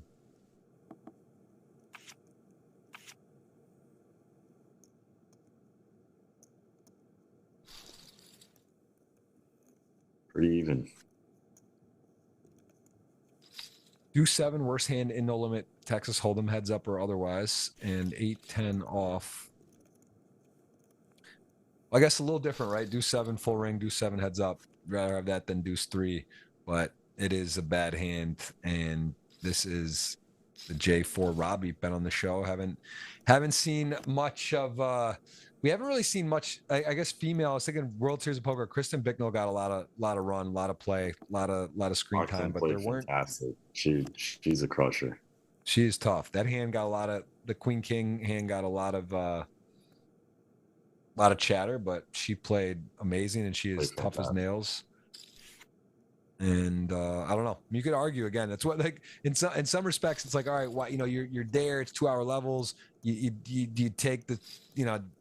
But that's how you get there, right? You don't just play ABC, pedal the nuts, and like check fold or check give up, right? She's playing to win. She's going with her gut. She's playing the reads, and it's easy to look at a hand and be like, oh, how could you do that? But really, I mean, she's doing a lot. She's doing a lot right the majority of the time. My bust out hand was very interesting, and she had a lot to do with it. I don't even know if you saw it, but is this one where you like didn't see that she acted? I didn't see she had a hand, and I acted out of turn, and I ripped it out of turn, and she had folded jacks with like 20 bigs or something, or 30 bigs. I don't know. In the Misha, big this goes into my argument. You're a young whippersnapper, but the fatigue. If you had a half day extra, a little rest, maybe an extra hour less a day, you probably wouldn't act out of turn when you're playing for 10 million with 126 people left. Yeah, but I'm not folding ace king suited. Yeah, not that, but you might act out of turn with something else, and then you're talking to yourself about how could I have done this. That's true. No matter what, there's no excuse for acting out of turn. That was a blunder. I'll tell you what, NN23 is winning this pot, and NN23 is officially leading almost 2-1. And things to happen fast and heads up. We saw Yo-Yo roller coaster last week, and now going for his first title, David Yan trying to deny his fifth. And again, interesting to point out, this was your 1 and 2 stack. So we're going to take a look at the end, the betting odds again, a $50 or $100 ticket on the line for the audience for the winner.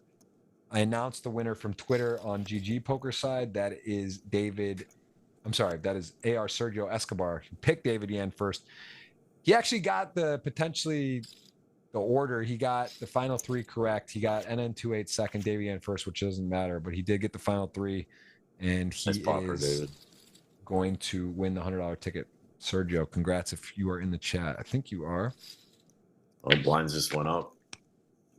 Might not be in here. Doesn't need to be for that one. King 4, deuce 3. Ooh. Flush draw, 3 high flush draw.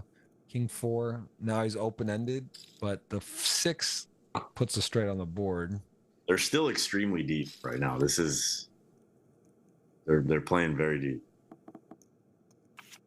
Yeah, good check back. Not a good card to bluff there. The 8 paired. I mean, I don't know. David may fold to some bets, and then recognizing that he had a bunch of things going on, and he just gave it up. Ooh, nice Two hand. pretty looking hands. Heads up play. Ace 8 suited, probably good enough to kick this one up. Yeah, I think David's going to be 3-betting this.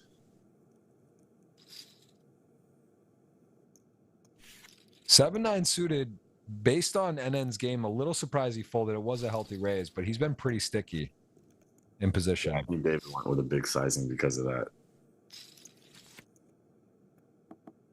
Again, this is a heads up, get to illustrate how hard it is to make a pair. Neither player making a pair on the ace queen 9 with raises going in pre. King 6 thinking could have the best hand. Does call with the backdoor spades. King high being good. Now open-ended for David with a big bet. Should do the trick here. Nicely played. Sound by David.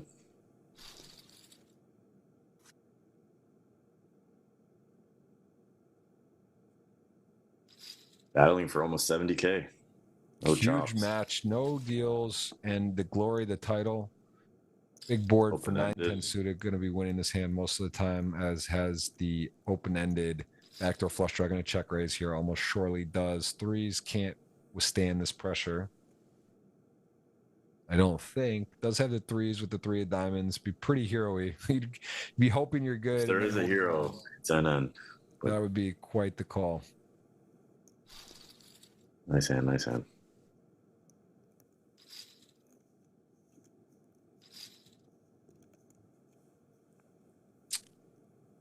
Small raise, 6-7, really not doing well against the particular 8s, and actually does relinquish a tight fold.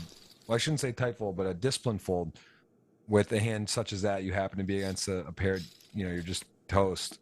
So he does fold, gets out of the way. 6-9 here, flops the straight with ace open-ended straight flush draw. Ace 3 off, just not loving the board. Does have ace high, sticks on. Surprising call there. If he called here, he may call the river, right? He called the turn with ace high, he's stuck on, he's drawing dead, and now the river board pairs.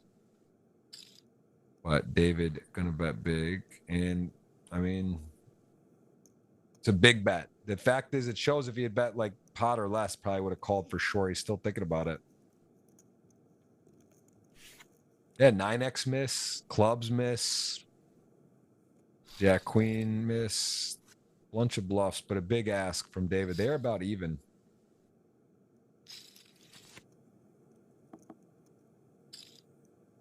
Both flopping a pair.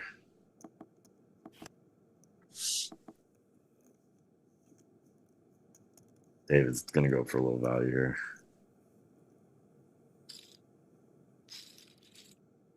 Wow, gets snap called. I do think you should be thinking a little bit more. You do have 9 minutes on your time bank.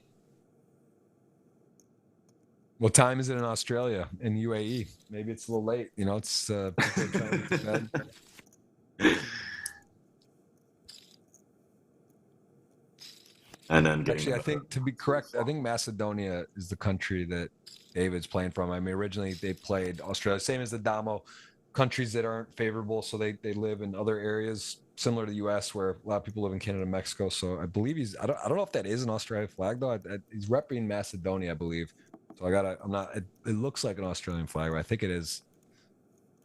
He hails from Macedonia when he plays. I believe that's the. Not familiar with the Macedonia flag though, so. Tough spot for David here, thinking about it.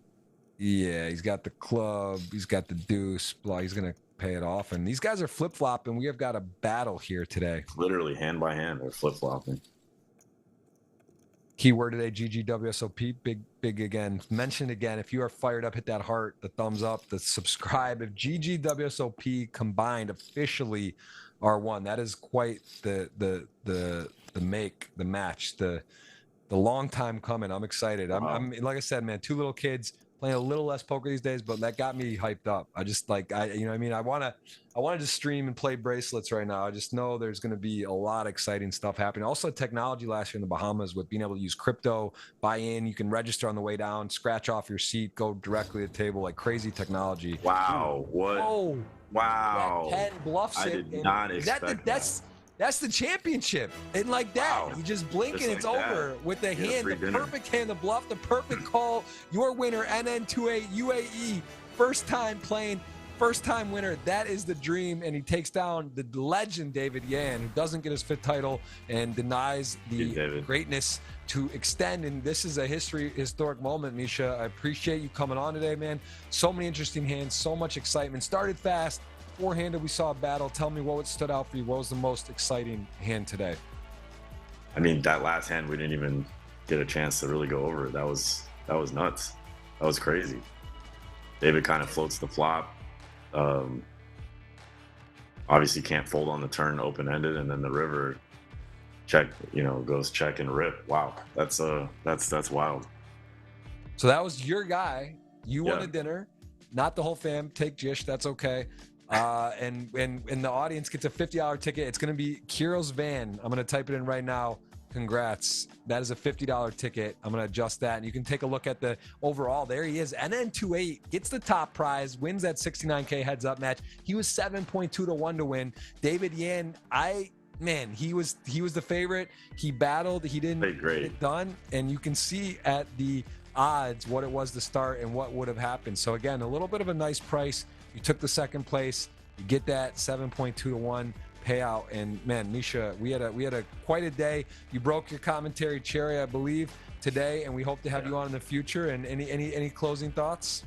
Nope, just thanks for everyone tuning in. It was a very, very fun final table. Well, I got to say, this has been a blast. I love the pregame. Again, tune in a little earlier each week. That is 2:15 Eastern for everyone watching. We will have a pregame running through all the players at the final table. Take a look at the history books from the GG Millions, as well as player profiles, and review a couple of the hands leading up to the final table. And I got to say, there is extra giveaways. So be alert. Go on to GGPoker Twitter. Make sure you give them a follow if you have Twitter, of course, and take those alerts on, because there's giving a $100 ticket each week to guess the top 3 before the tournament starts. And of course, on my Twitter, Jeff Bros Poker Twitter, you can go. Still eligible, $50 pin tweet. Good luck to those involved. Congrats to everyone who participated, and our new champion NN28 stamps his name in the history books.